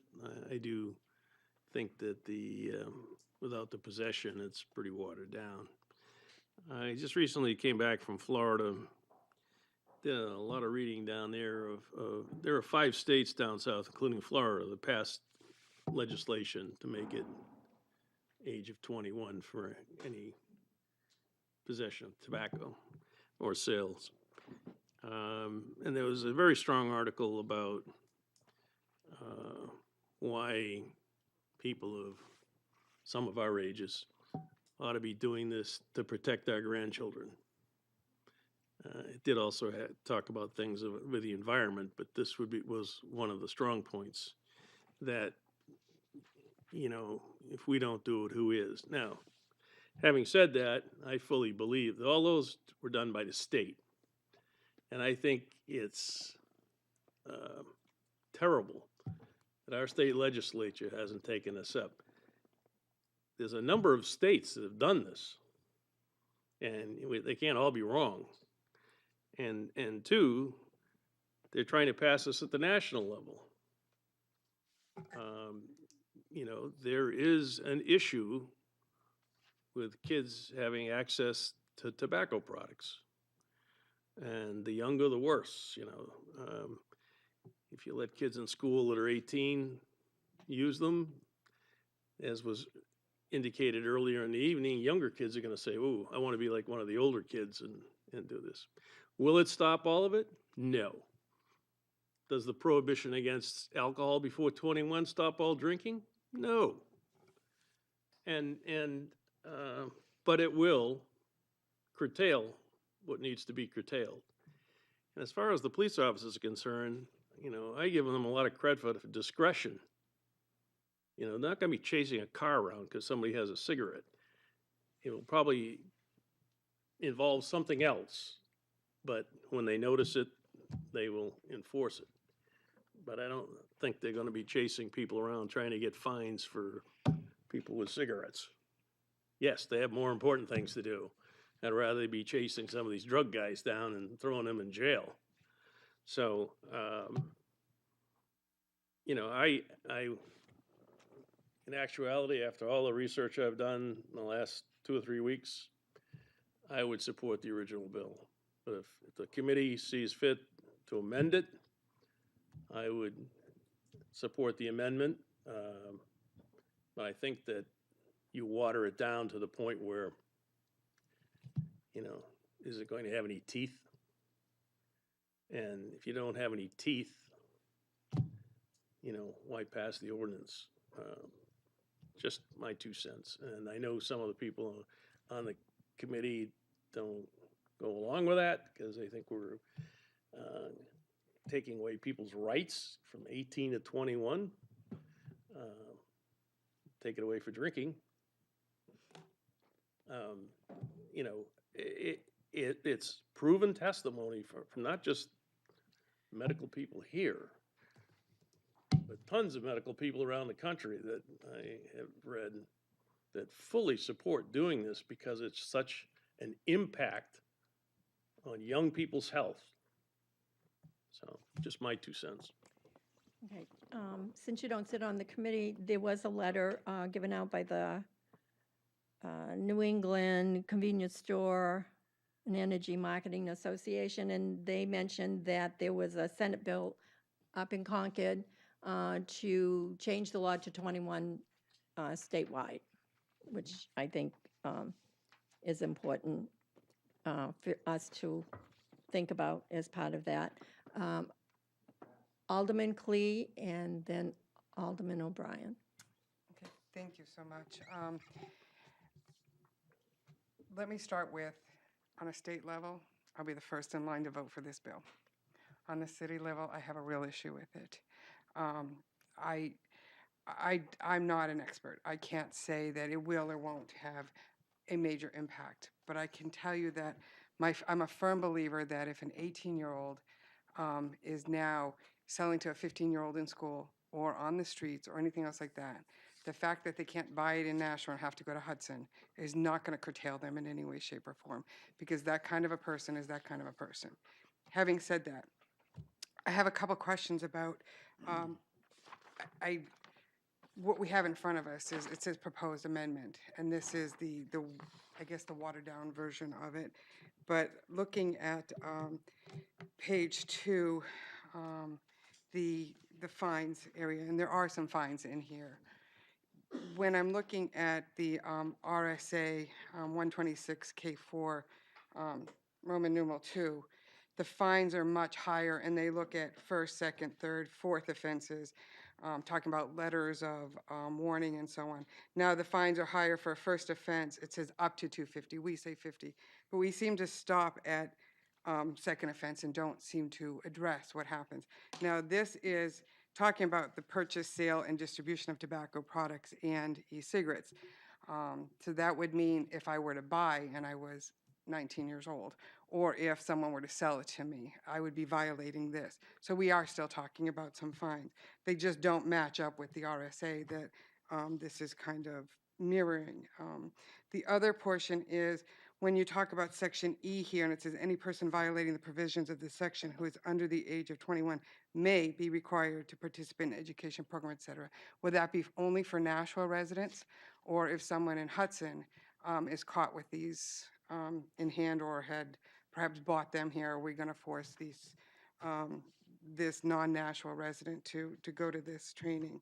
And I'm glad that it was brought up about F, and I think Alderman Clemmons kind of clarified that, and that was more for people to be able to do sales for those between 18 and 21. So looking at that, what stops a Nashua resident from doing a mail order, whether it be from somebody in Nashua or for somebody else there? Can we stop the people from Hudson mail ordering to the people in Nashua? I'm not sure. I don't even know if that's an answer to it. But before I stop talking, I want to give a little history. I'm a person who buried her mother at the same age I am right now, at 58 years old. She died of brain and lung cancer. I buried my father with pancreatic and liver cancer. I have a brother who has bladder cancer, continues to smoke. I have 2 nephews who are very ill. I have buried more people from cancer, tobacco related. I hate this, but I will not vote for it and put a bubble in Nashua. So putting my own personal feelings aside, I wouldn't be able to do it. But I will be right in line. As far as that bill that was referenced, SB 248, the Senate has retained it. They will take it up in the fall and vote on it in January. But I'm not taking any of those chances. I think Alderman Dowd referenced our state legislators, and I want our state legislators to step up, and I'm going to be the first in the line. I will be putting a bill through in September when we have our 2 weeks, and I hope that the other aldermen here will join me. It will be a compatible bill, and if the Senate bill doesn't make it, I'm going to try my damnedest to get the House bill through. So, thank you. Thank you. Alderman O'Brien. Thank you, Madam Chair. I too agree with my fellow alderman and representative. This is a state issue, and should be affected by the state. I assure you the state ain't gonna come down and fix the potholes on Main Street, and I don't know why we, as a municipal body, want to try to fix a state issue, where it be even and across the board. But let's look at what the bill and the amendment is going to do. And my question will be to the sergeant, if he chooses to answer. We have right now an existing law that says school zones are drug-free. In my interpretation, that includes vaping and tobacco products.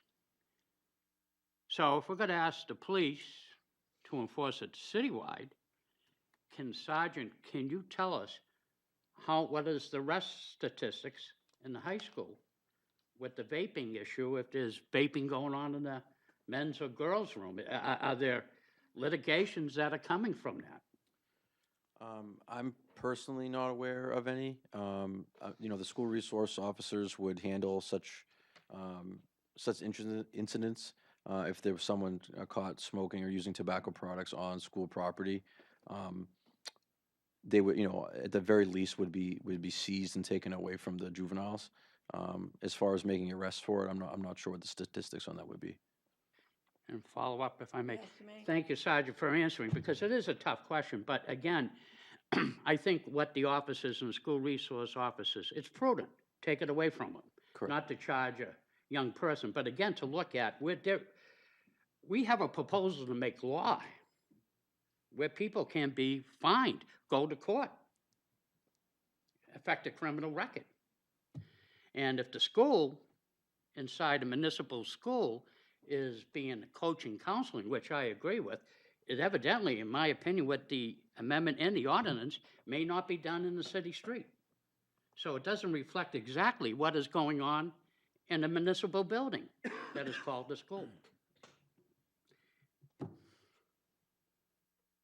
You want to answer it?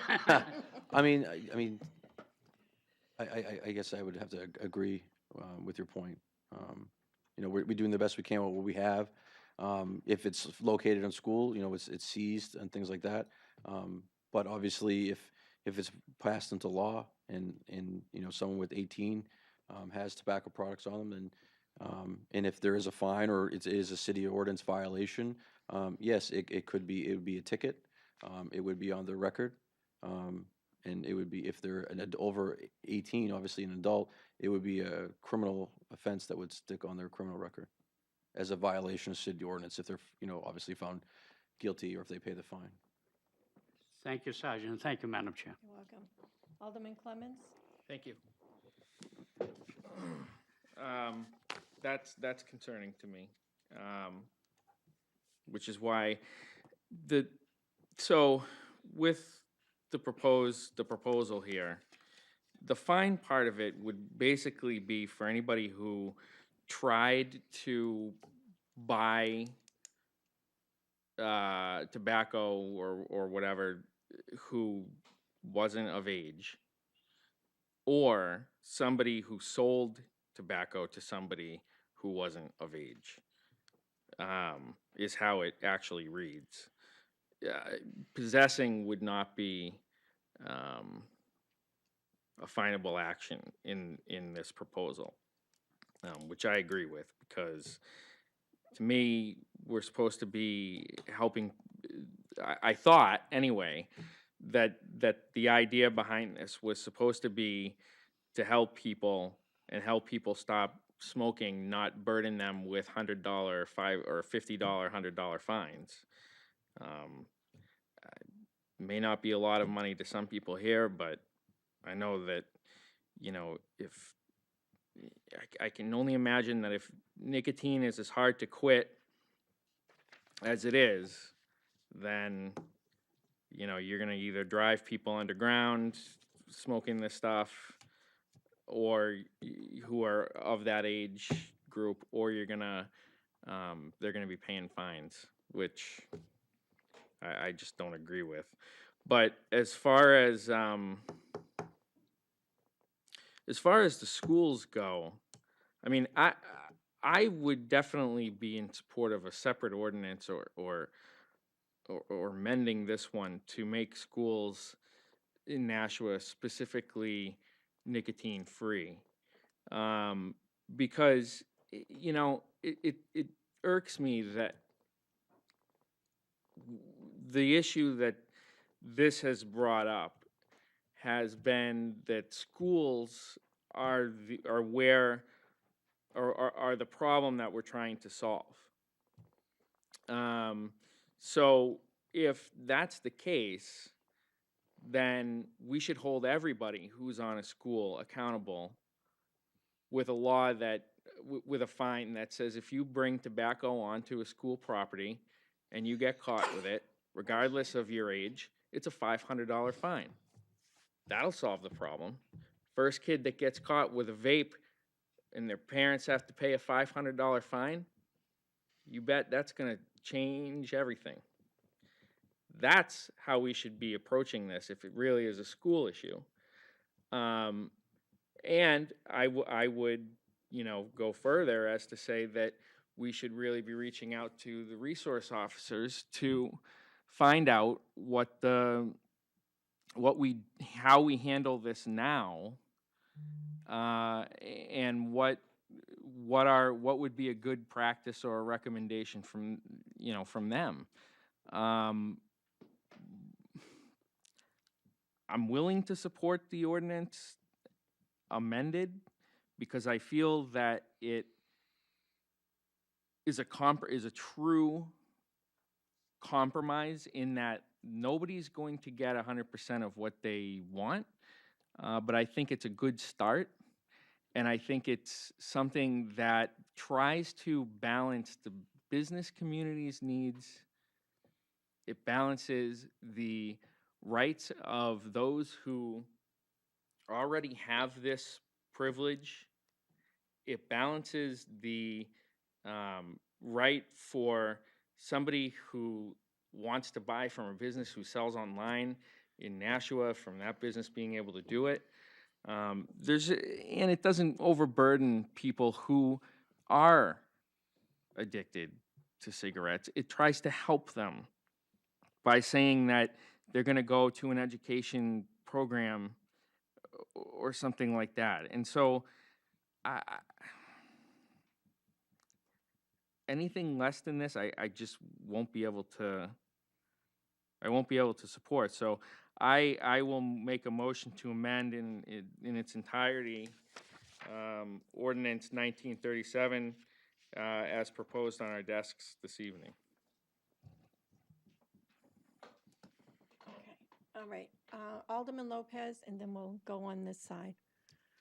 So I see a contradiction between saying that we can't unnecessarily burden students and the suggestion that we should instead amend this to specifically burden students at 10 times the rate that was proposed here. So I just have a quick question for the police officer. If a 16-year-old is caught speeding or is parking in the wrong place, does he receive any kind of action? Yes, he could potentially receive a parking ticket or a speeding ticket. Could any of that be put on his record? Yes. So that's a reality. And then additionally, I don't think this is an issue we can wait for the state to do. Even if we did adopt a provision in here where we're graduating people and we're saying, okay, we really want to stop people from smoking, unless you're already doing it, and then, I mean, you can keep with the addiction. If we decided to do that, then the people that were graduating this year would still be graduating before the state even takes it up. Because as was discussed before, it's tabled until the fall when it's taken up and then maybe voted for in January. I don't have that confidence in the state. I definitely don't have it in the federal level either. We represent Nashua and we can do something here and now. So when we're talking about I'll be first in line, this is first in line. We could do this now. So I see the contradiction in both trying the graduated element of this and then trying to redirect where it takes place. I do like the idea of providing educational resources as an alternative to a fine, at least on your first offense, because maybe the person just needs that warning, not necessarily that, they learn in school that smoking is bad for you.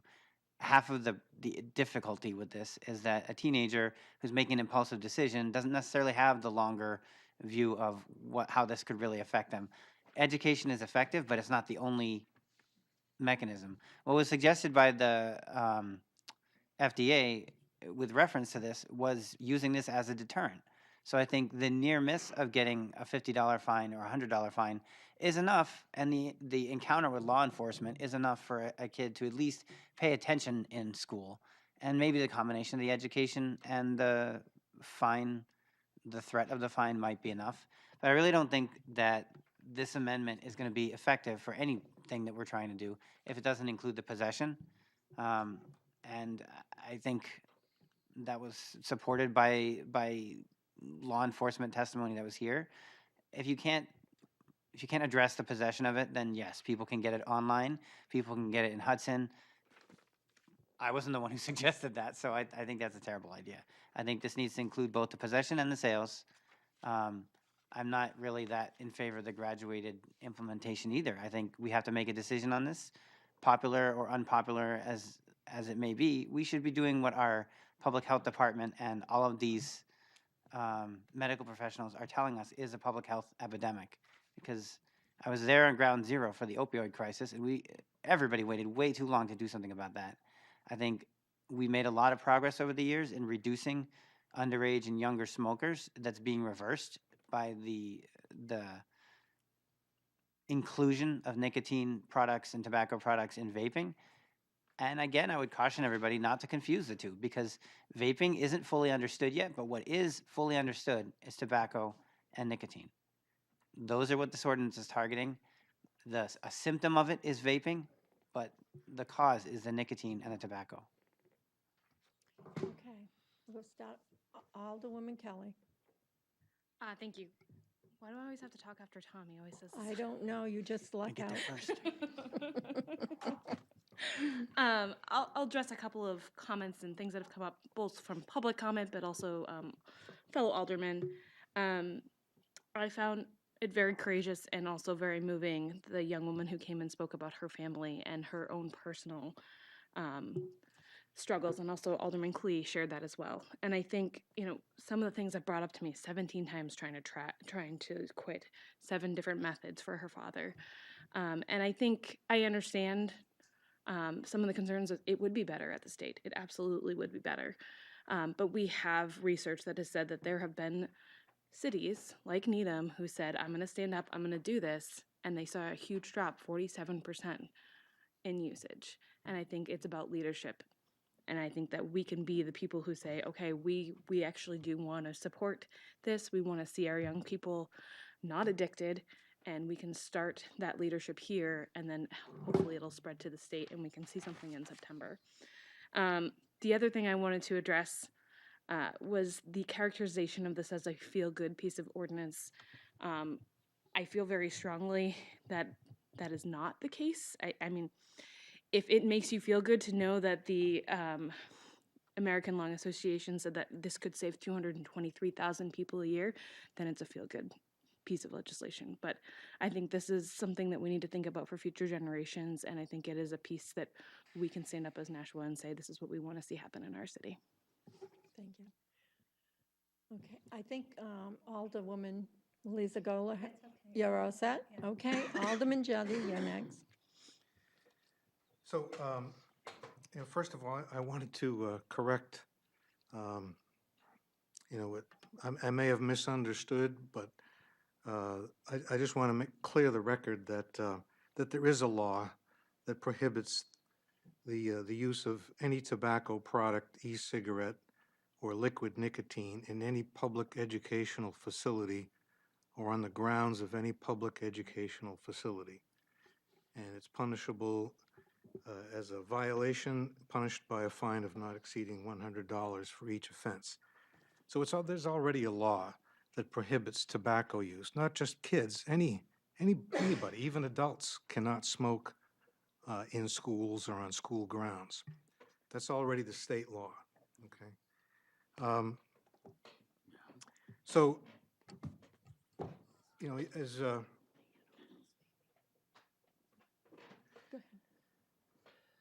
So as you know, I sponsored this ordinance, and so the original version is fine with me if the committee decides to do that. But I want to point out to you that that the amended version reflects what has been done in most other jurisdictions in the country. Most other jurisdictions do not punish possession. It's just the purchase or sales of the products. Needham, that we point to as being an example of a place that that did this, shows that just doing it in a city like Nashua does work.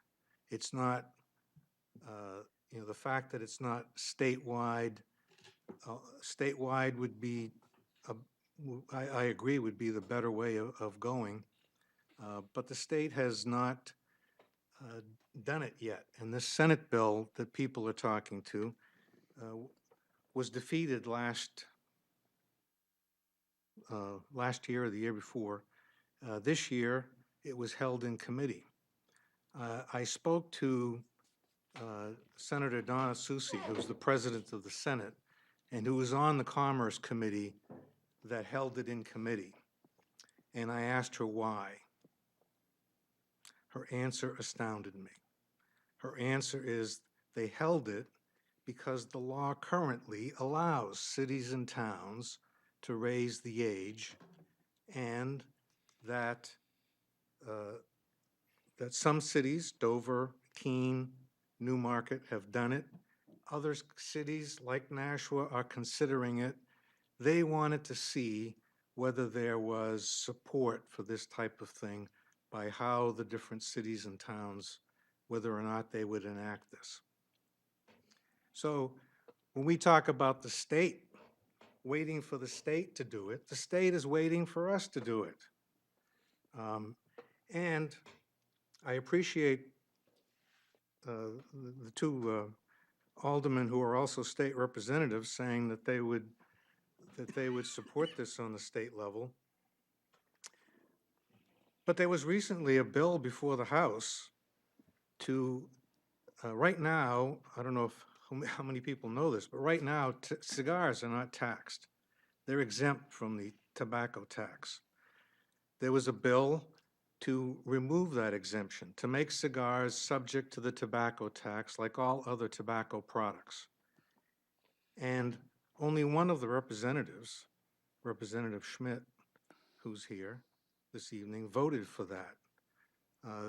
The other three representatives, who are aldermen, voted against it. So I hope that you sponsor this bill, and I hope that all of the other representatives vote for it. But raising the tax imposing the tax on cigars failed miserably.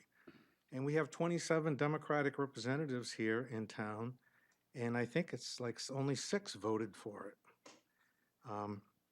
So I hope that they do it, but I don't think that Nashua ought to wait for that.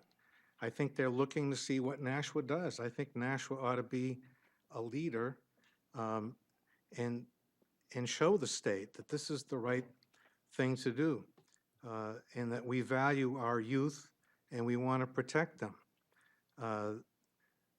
The amended version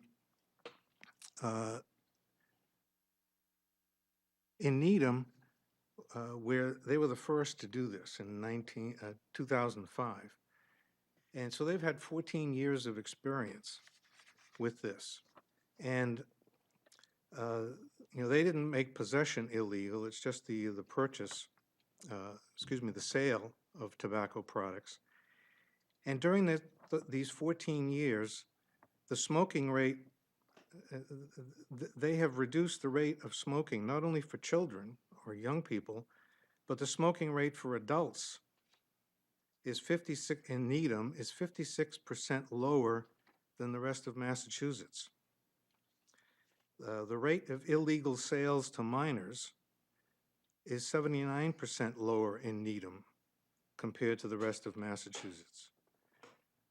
The rate of smoking during pregnancy in Needham is 90% lower than the rest of the state. The mortality rate from lung cancer is 24% lower among males, 33% lower among females. Hospitalizations for lung cancer, 31% lower among females, 21% lower among males. So this works. And when Needham did it, they were the only town in Massachusetts.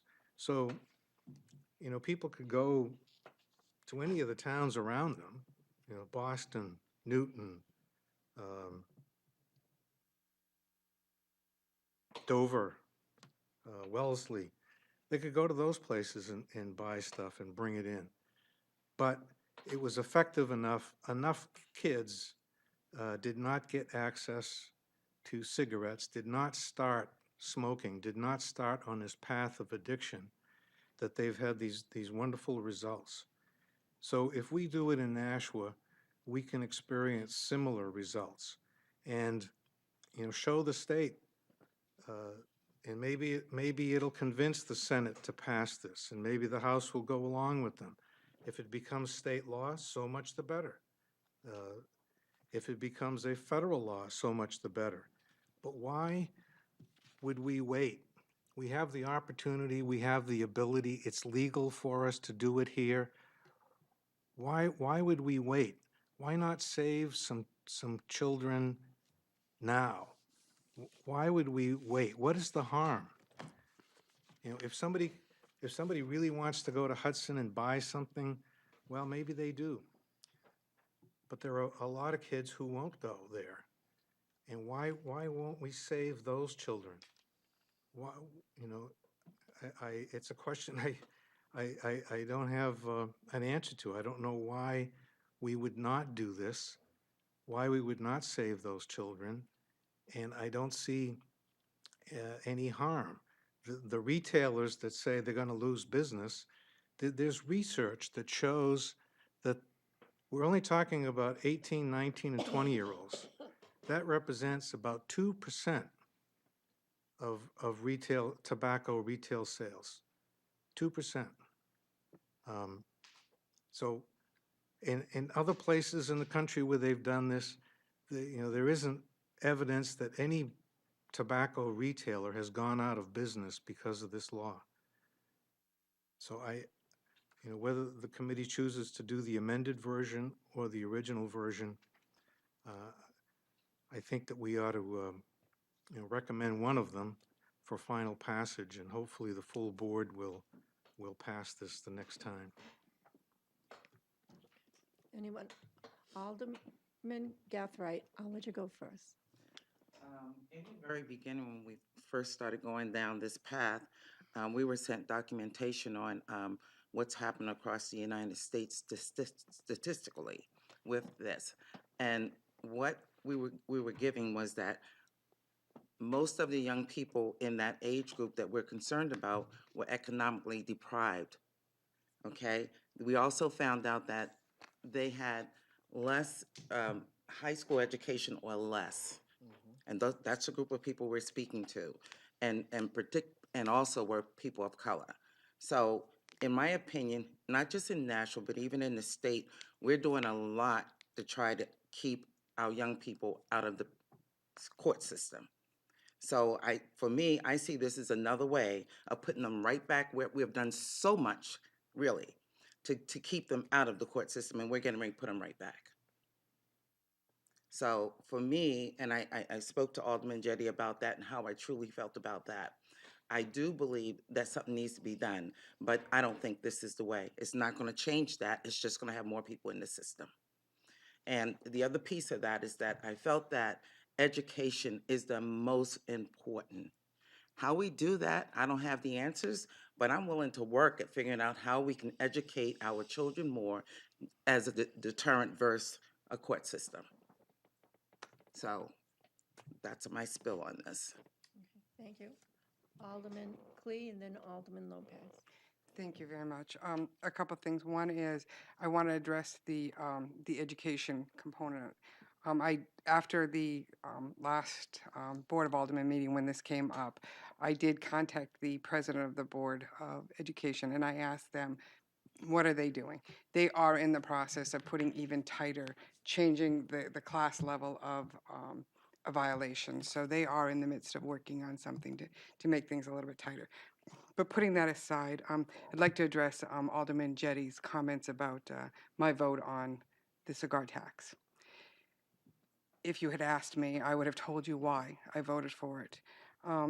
I do think that we should have a tax. I think we should have an extraordinary tax. And truthfully, the evidence has shown the more that we tax tobacco, the more usage goes down. But again, that does play into the part of that we are affecting low income and minorities by doing that, saying that the rich can smoke and the poor can't. But again, I put that aside.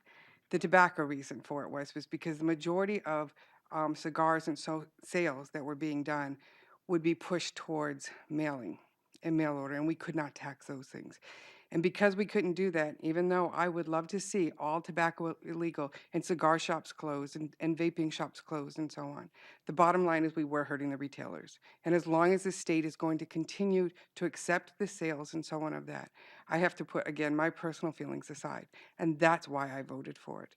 Doesn't mean that I necessarily agree with that we're doing it differently, but when you look at the fact that the mail order is what is affected. So again, just putting that aside, but I did really want to address the education issue of it. They are tightening up their rules. They are bringing things in. They are dealing more with their resource officers. So again, I'd like to see it happening in the schools. I'd like to see them tighten up. I'd like to see them do it. And I do appreciate all of the comments that you made, and I do appreciate wanting to save our children. But an 18-year-old is not a child. A 19-year-old is not a child. They are of legal age. That doesn't mean that on the state level, I would say not, but we're just doing it in our little hub of the world. So again, I've had my say and I will stop. Alderman Lopez? So I was concerned about the impact it would have on people of color as well. So I did some research and I kind of found a study.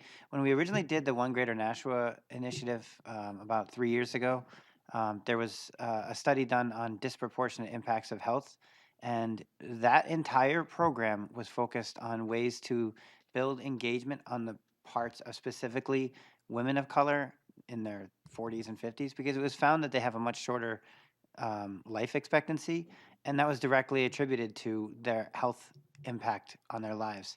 It was found that they were not as engaged in the community as members of other demographics, but it was also found that they were struggling under significantly heavier health burdens due to lack of access to insurance, lack of recognition historically of some of these issues. I think everybody that we can steer down a different path from all of the health impacts of tobacco use is people that we're saving tremendous amounts of money further down the road. We're saving their family the cost of treating them and or the decision of not being able to afford to treat them and the impact that that has on both them and their community, not just financially, but emotionally, because they shouldn't just be a financial issue. They shouldn't be, we're going to lose 2% of our nicotine revenue versus our, the biggest industry that stands to lose from this is the healthcare industry, and they're the ones that are pushing this forward. I mean, if doctors were going to set aside all their ethics and their Hippocratic oath, they'd be the first ones up here saying, no, it's fine, we'll get it. Like 30 years from now, when they have emphysema, we can probably just treat them. They're not saying that. They're saying this is a common sense approach akin to vaccinations where we know what this does. We know everybody is aware of what it does. There's a warning on every single cigarette carton, and people still do it. So the intent of this legislation isn't to end all tobacco or nicotine use. It's to bump the ability to initiate it past the most vulnerable stages of brain development. Some of the other health effects that have been frequently pointed out are impulsivity and more likelihood to fall into other addictive behaviors, such as heavier drug use. Both of those disproportionately affect people of color as well, and people of lower economic means. Sometimes you can make a decision at the beginning of the road that will keep you from going far down the wrong one, and the impact is much, much greater. All of that being said, I'm not close to the idea of an alternative education option with regards to the initial fine. I just think that the real education is going to be the near miss with an actual consequence. So I am conscious of the impact that this has on people of color, people like representing different minority groups. I don't subscribe to the theory presented at public comment that people 18 to 21 who smoke represent a minority, because they are still people 18 to 21, and minorities are generally referring to people who have less power or authority or representation, and we represent all of them. Just because I don't smoke doesn't mean I'm not conscious of the impact that it could have on people. I'm acutely aware of it personally because in my role as somebody who works with people in addiction, I understand what smoking cessation looks like and how difficult it can be. I also have a general understanding of how many people who are having difficulty quitting and are unable to put it down, even in under significant duress, when they have no money, when it's causing problems with that for them socially and personally, when they are having health issues. That's when you're really addicted. That's when you really can't put it down. And there is a correlation between people who start young and people who are experiencing real world consequences and still can't quit. People who are smoking casually or recreationally, maybe cigars, maybe even cigarettes, starting later in life lets you much more easily treat that as a recreation rather than an integral part of your identity and a part of your brain makeup. You don't need to turn to that for stress relief or to get you going during the day. And you don't even have the nervous habit of, I haven't had 3 cigarettes today. I feel like I'm doing something wrong. When we're talking about cigarette addiction and nicotine addiction, we're talking about pack-a-day people who smoke significant amounts regularly. And when you have people starting this habit when they're younger and while their brain is still forming, they're much more likely to become those people who absolutely cannot put it down without tremendous amounts of intervention. So I see a real opportunity here to do something, at least in Nashua, for Nashuans. And I can't speak at the state level, because obviously complexities arise when you're talking about the entire state of New Hampshire. And I can only imagine what arguments will start coming up or large movements will start revealing themselves when we look at it at the federal level. But here in Nashua, we have an ordinance right in front of us. We can just take it. I'm not in favor of the amendment as presented. I would prefer we just move forward with the original ordinance. Okay, and then you. Alderman O'Brien and then Alderman Clemens. Thank you. This is really a tough one. I'm going to take a deep breath of clean air here for a second before I say, but looking at it, my question, I'm totally familiar with the school zone law. I think I was in the State House when we approved it. The thing is, the question asked and answered was its enforceability, because it's a mirror of what we want to do citywide. Citywide. That's 38 square miles. School campuses, I don't know how many acres, but we're talking miles versus acres. And the thing is, if we're really worried about impressionable use, it should be done on those acres and not really citywide and affecting the business type of thing. Again, I don't know why this ordinance is in this chamber. This is a discussion that should be before the school board to come up with a smoking cessation. And I would support if it went back to them like that. And when it comes to the state level, I'll vote appropriately of what I think. But I understand your people, some of the people here, I can appreciate it. There's people in my family too that have suffered through the addiction of alcohol. And I understand Needham and Natick and everything, and even my old stomping grounds in Cambridge and Boston. But there's one thing that they don't have down here that we do, and you got to consider, is a license plate. That we in New Hampshire, that are people who have come up, look at the license plate every single day. And you know what that license plate says? Live free or die. It's a choice. And what we're talking about is adults. We're not talking kids. I'm listening to the debate. Every once in a while, somebody throws in a kid into the mix. But the bill deals with adults, not the kids. So I really would like this to go back to wherever it came and try to refocus and repurpose and come up with something. If you want to save kids, I'm with you. Let's go back into the schools. That's where we can get the biggest impact. Leave the adults alone. Remember the license plate. Live free or die. Because they're going to make that choice. And Nashua could do whatever it wants, but the adult will go to another community and we'll get it. So again, if we're having trouble enforcing it in the acre, how are you going to do it on the mile? I think we're better off trying to help our school resource officers and our health department and our school nursing staff and everything, and try to clean it up there first before we worry about the whole municipality. Thank you. Okay, Alderman Clemens and then Alderman Dow. Thank you. So I want to just address a couple of things. There was a speaker here, and I forgive me, I don't remember her name, but she came a couple of times, I think, in front of the Board of Aldermen and also this committee, and she had a bag of vapes mostly, and some cigarettes and things like that. And there looked to be like maybe 40 or 50 products in that bag. So where's the $400, $500 or more, or whatever it is? What the 100 is up to $100 fine, I believe you said. So where's the $5,000 that bag would represent of fines? Are we in other words, are we fining people? Are we fining the kids who get caught with this right now? My guess is we're probably not. Maybe second, third offenses. My point of that is at a school setting where you have other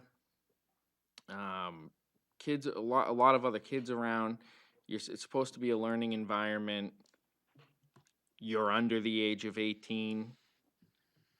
You're violating the law at that point. Someone brought up, could a driver who's 16 get a parking ticket if they parked illegally? And the answer is yes. Well, of course they do. But so wouldn't somebody who's 45 or 65 get the same parking ticket? It's equal across the board. The point is that you get your driver's license and you can drive. This is you become an adult and you do adult things. What I am willing to compromise on, now I came out very strongly against this when it was last at the committee, because I, like Alderman O'Brien, do believe in live free or die, and I made a pledge that I would not take away the rights of any 18-year-old who currently has this right, and I also would not support something that attacks lower income people, which is what originally this proposal would do. Because I share the concerns of Alderman Gathright. So this compromise gradually brings up the age to 21. No one who is currently an adult gets cut off. That's number one. And I think that's a good thing. Number two, it takes away the fines. So people who are of lower socioeconomic status don't get hurt by this. The college student who's in town visiting friends or something, and they're at the holiday stroll, doesn't get approached by the police officer and be issued a fine because possession is not illegal. These are things that I think are good. And like I said, it's not a perfect compromise. It's a perfect compromise in that nobody gets exactly what they want. But I think in the end, it gets us to that goal over a slower period of time than maybe some of us would want. So again, I promised, and even by supporting this, the compromise, the amendment, I believe that I am not violating anybody's rights who currently have them, because we're grandfathering people in. We're making an exemption for online sales for businesses that are currently located in Nashua. If somebody from Hudson wants to buy cigars, they can buy it because it's legal there. Or anywhere else where 18 is legal. We put that exception in this. And again, we're not fining people. We're not making this a harder thing for 18-year-olds. Is it perfect? No. But it gets closer, I think, to the point of what we're trying to do, which is to make this about helping people stop smoking and using nicotine. Okay, Alderman Dowd. Just a couple things. One, being an adult at 18 is a definition of under different circumstances by different people. How many kids 18, 19, 20 years old that are at college do stupid things every single day? Adult things? No. The other thing is that I can live with the amendment, and I think that we need to take some action. The reason we need to take some action is to push the state. They're sitting back waiting to see if they got enough cover for themselves before they do anything, and that happens a lot. We need to push them. And if this action pushes the state and the state takes action, if we save one individual, you make the same argument when we're talking about drugs. You save one individual's life, it's well worth passing this legislation. And think if it's that person that you save is your child, your grandchild. Think about that. Then this is worth doing. Alderwoman Melise Goller and then Alderwoman Kelly. Thank you. You're welcome. I'd like to address the juvenile issue. As Alderman Jettie indicated, there is something for the schools now. And my experience through the juvenile justice system is that school officials and juvenile parole officers are reluctant to go after a kid for smoking, especially when there are other behaviors that are more concerning. And they will work with them and try to address those smoking issues and contact families and say, this is what's going on. But because they have the ability to decide what they're going to do in terms of the priorities of what they're addressing, often it's talking to the kids and talking to their parents. And don't bring it here again. Don't let us catch you with it again. I know of individuals in the juvenile system who could have had their parole revoked because they were found smoking on school property. But it didn't happen because that was the least of the problems. I also know of a number of individuals in the juvenile system who smoked and then ended up in a juvenile facility where they're not allowed to smoke, and they stopped for 3 months, 5 months, 6 months, a year and a half, and then they went home, and the environment with their peers was such that cigarettes were available to them, and they started smoking again.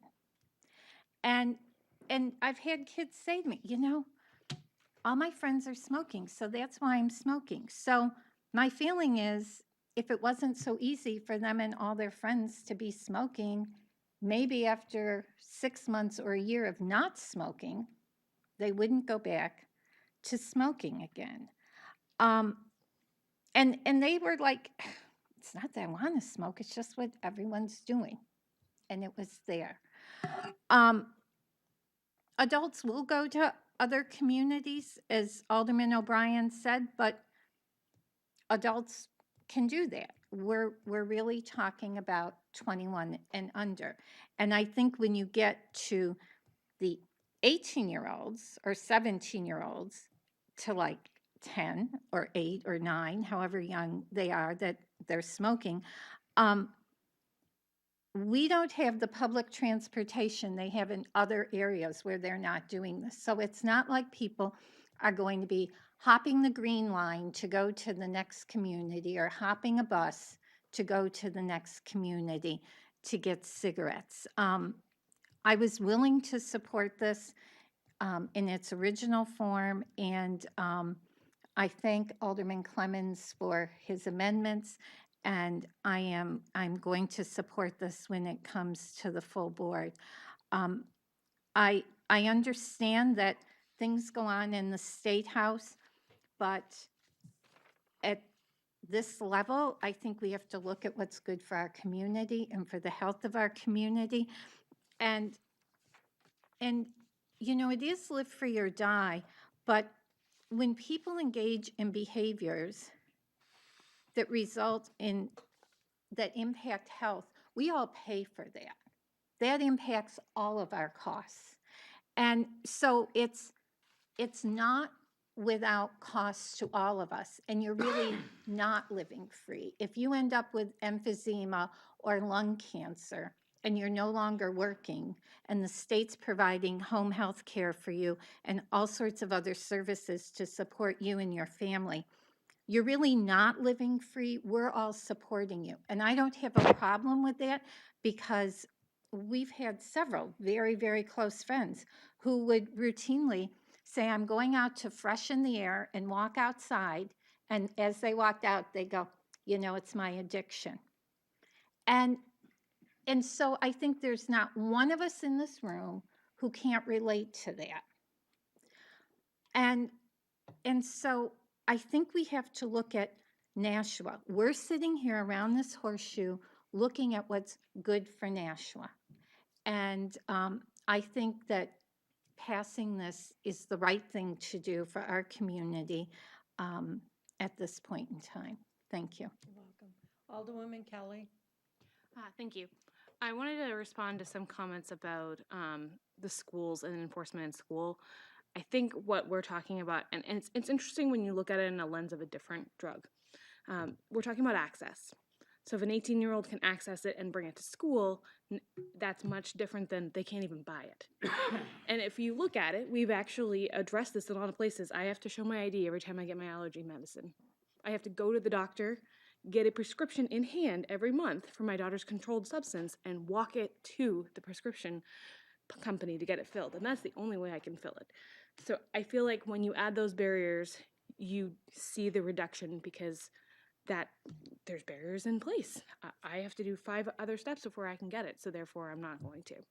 So I wanted to bring up access. Access is an important point. I also think if you put the lens on of other drugs, which this definitely can become a lifelong addiction issue, the reason we feel less worried, or not necessarily less worried, but the reason we feel less impassioned by it is that you're not going to have a cigarette and die tomorrow. But if with this ordinance we're talking about opioids or heroin or cocaine, we wouldn't be having these conversations. It's a long, slow addiction and long, slow path to lung cancer, emphysema, all those things that we talked about that take a big tax on our healthcare system, our families, our communities.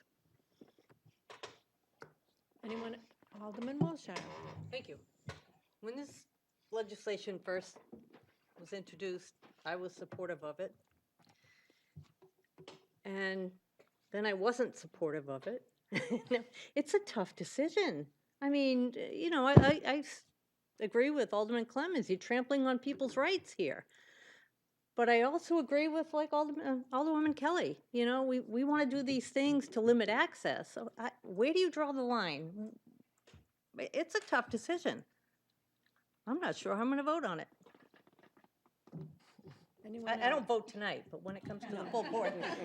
No, you can't. Anyone else? Alderwoman Kelly. Can we move the question? Sure. Great. To who? Oh, no. I'm sorry. I thought you had another question. Oh, God. All right, I had something to say, but that's okay. Okay, you wanted to move the question. All right, Mr. Clerk. So the amendment before us, the motion before us is to amend 01937 in its entirety with the copy that was placed on our desks this evening. Okay, you heard the motion. All those in favor, say aye. Aye. All those opposed, say no. Nay. Okay, that fails. Alderwoman Kelly. Move to recommend the original legislation. I'm tired. I can't speak. Final Vote is the passage. next Thank one. you. Words weren't coming. So your motion, Alderman Kelly, is to approve a 0-19-037 in its entirety without amendment. Okay. Any Thanks for comments? translating. Alderman Clemmons. Thank you. Yeah, I just can't support that. I understand the need and the feelings for wanting to, immediately have an effect on people, but I think it's trampling on people's rights. I think it's, and I think it hurts our lowest economic class more predominantly than it does others in this city, and I will not support it. Alderman Lopez. I work pretty closely with the lowest economic class, and I would say anything we can do to reduce nicotine addiction will benefit them greatly in the long run. It's the single one budget item that when no one has a budget, they have the biggest struggle with. The biggest loss to the city will be there aren't as many people picking up the stray ones off the ground. Alderwoman? No, you had nothing. Well, I'm just eating candy. oh, thank you for sharing. Sorry. That's okay. So I just have a couple of things to say. Unfortunately, back when the government came out with the fact that tobacco products were dangerous and they decided that it should be on all these cigarette packages, that's too bad. We should have not allowed them to sell it, period. That should have been the end of it, and we wouldn't be having this discussion today. I'm not in favor of this. I preferred some of the amendments, although I thought that diluted it and wasn't going to be helpful to the police department. This is a very difficult thing, and I think the vaping part of this is a little bit more concerning for me than cigarettes. And believe me, I know a lot of people that smoke. I tried smoking when I was 16, thought it was a horrible thing. But when people talk about someone being in jail and not having any cigarettes for 6 months or a year, and then they come out, well, my friends are doing it. Well, gee, if your friend jumps off that bridge, are you going with them? That really bothers me. You have to take responsibility for your own actions. And we can't always do everything for everybody. People have to take responsibility for their actions, whether they're smoking, drinking, or anything, because they can find this any place. As an 18-year-old or 19 or 20, they will get it somewhere. And I agree, Alderman Jettie, that in order for the 200 people up in Concord to move on doing something, that they want to see what the cities and towns are doing, that's terrible. Because they shouldn't be relying on that. If they're seeing it and they're hearing from people like you and others in a community that this should be done, then they should be doing this so that it covers the state as a whole. It shouldn't be relying on every little community to make that decision, whether we can do it or not. That's the bad part. So I'm not going to vote for this. I'm voting no, because I don't like it the way it is. If you would look at an amendment, whether it was the 18, 19, the age group, so that those people were grandfathered, I might consider it, but I will be voting no. And so I don't know what that's going to do to this amendment. Do we have any other comments? Alderman Clemmons. I don't know if this is in order or not, but I will move this to the full board without a recommendation from this committee. Okay, so point of order, Alderman Wilshire, can we do that since we already have a motion on the floor? We can? Okay. If you want to, Okay, or you can take a vote, you can do it either way. okay. Alderman Lopez, I think because the original motion was for recommending final passage, we should at least vote on whether it's without a recommendation or whether it's for final passage. that's fine. Okay, okay. So will you withdraw your? I withdraw. Okay, so Alderman Clemmons withdraws his motion. Alderman Jettie. Of parliamentary inquiry. So this committee voted to recommend final passage and sent it to the Board of Aldermen with that recommendation. And then the Board of Aldermen referred it back to this committee. Because So, of amendment. I don't know the answer, and, but doesn't, wouldn't you have to vote to change the recommendation that was made? No, No? no. No, because it came back to committee because there was an amendment that was being added, and they felt that it should come back to the committee for discussion, so, But that, excuse me, may I? sure. There was never any amendment made. It was referred back to this committee without considering the amendment.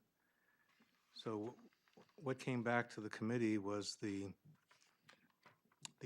original ordinance, and with a recommendation for final passage. I'm wondering if this committee,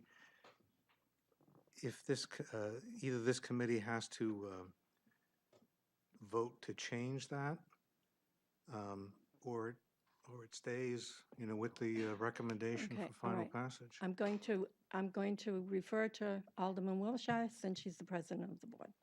The vote that this committee took was to recommend to the full board final passage. It wasn't for final, it was to recommend that the full board take it up. So when the board sent it back, you have to re-vote on it. You have to re-vote. Okay. Okay. Okay. Alderman Dowd.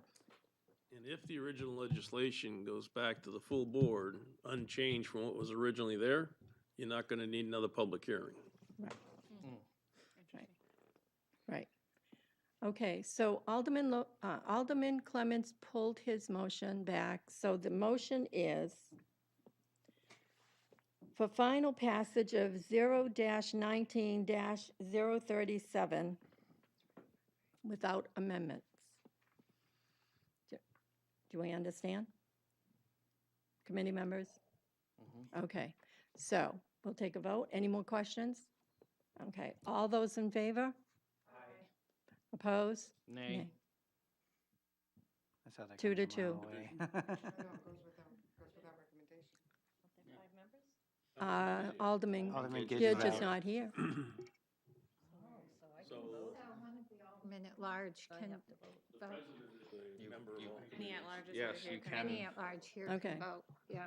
So, So much for being wait, undecided. no, wait a minute. So Alderman, Parliamentary inquiry.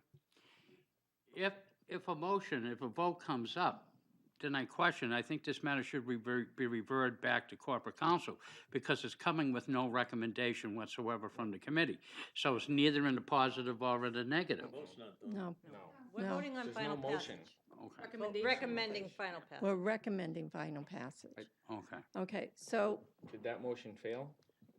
well, that's the question. You should Um, call for a division if I- you're unsure. Yeah, who voted yes, who voted no? Okay, division, okay, so who voted yes? Alderman Kelly and Alderman Lopez, and who voted no was Alderman Clemmons and Alderman Karen. President can vote. So you as president of the board can vote? Yes. Send it back. Yes. I'm going to vote no. Okay, so the motion failed. Okay, Alderman Clemmons. because I have a lot of respect for my colleagues, I think that we should move this forward without any recommendation from this committee, and we should try to do that unanimously. And the vote will be the vote at the full Board of Aldermen, and we'll either have 21 or not. And so my motion is to move this to the full Board of Aldermen without a recommendation. Okay, so you heard the motion to send O-19-037 back to the full board without a recommendation from this committee. Any comments? Yeah, Alderwoman Melissa Gola. Just, although this doesn't happen very often, this has happened before, where something has come out of committee with no recommendation. So it's not typical, but it has happened, as Alderman Clemmons said, just to provide an opportunity for the full board to then have an opportunity to respond to it. Right. So it has happened. Okay, so all those in favor of sending this back to the full board without recommendation? Aye. Aye. Opposed? Okay, motion passes. Thank you. Okay, now what do we have? All right. Okay, so now we're in new business resolutions. Yeah. Alderman Clemmons. So Resolution 19-128, extending and enlarging the National Rail Transit Committee. I would, Table. Director Cummings, correct? Yeah, Director Cummings could not be here this evening, so because of that, I would move to table. Okay, you heard the motion. All in favor? Aye. Aye. Okay. New business ordinances. Yep. Ordinance 19041, adding 2 student members to the Environment and Energy Committee, and I would move to recommend final passage. Okay, you heard the motion. Alderwoman Kelly or Alderman Lopez, would you like to speak on this? No? I am on the committee, but I've already spoken about it. And last time it came up, I said I think this is a great opportunity, and we have 2 young students who have come forward and come to meetings on their own time, and I think that they would be a great addition to the committee. Okay, anything else? Okay, all in favor? Aye. Opposed? Okay, do we have any discussion? There is none. Public comment? Please state your name and your address, please. Lori Ortolano, 41 Berkeley Street. I'll be quick. Just wanted to point out a couple things when the mayor spoke about the position for the administrative service director. He talked about a learning curve, that it could take a year to bring somebody up to speed. And, I just object with that viewpoint that it would take that long. All the other departments that this position is working with have a director or a manager, with the exception of assessing. And I got going looking at assessing as a full-time mother with an engineering degree from years ago. And I pretty much got a hold of it after the first month and understood what was going on at a pretty high level of detail. So I think somebody who is a lot smarter than me, with a lot more education and more current work, would be able to lock in and do something beneficial for the city pretty quickly. With regard to the director making a recommendation for a chief, should there be a need, that is something I raised with the acting director. And the reason the chief isn't supported right now is because the department is in such a state of turmoil and it's such a mess that they want to fix it all before a chief comes in. My feeling is a chief should be an integral part of that rebuild. And there's a lot of benefit to having somebody in management who sees it for the big mess that it is and is part of the process to recreate it to a level that they want to work in it at, because each chief has a different style. And would have a different perspective on how to set up an office, and the state will tell you they have no standard guideline for how a chief has to set up an office.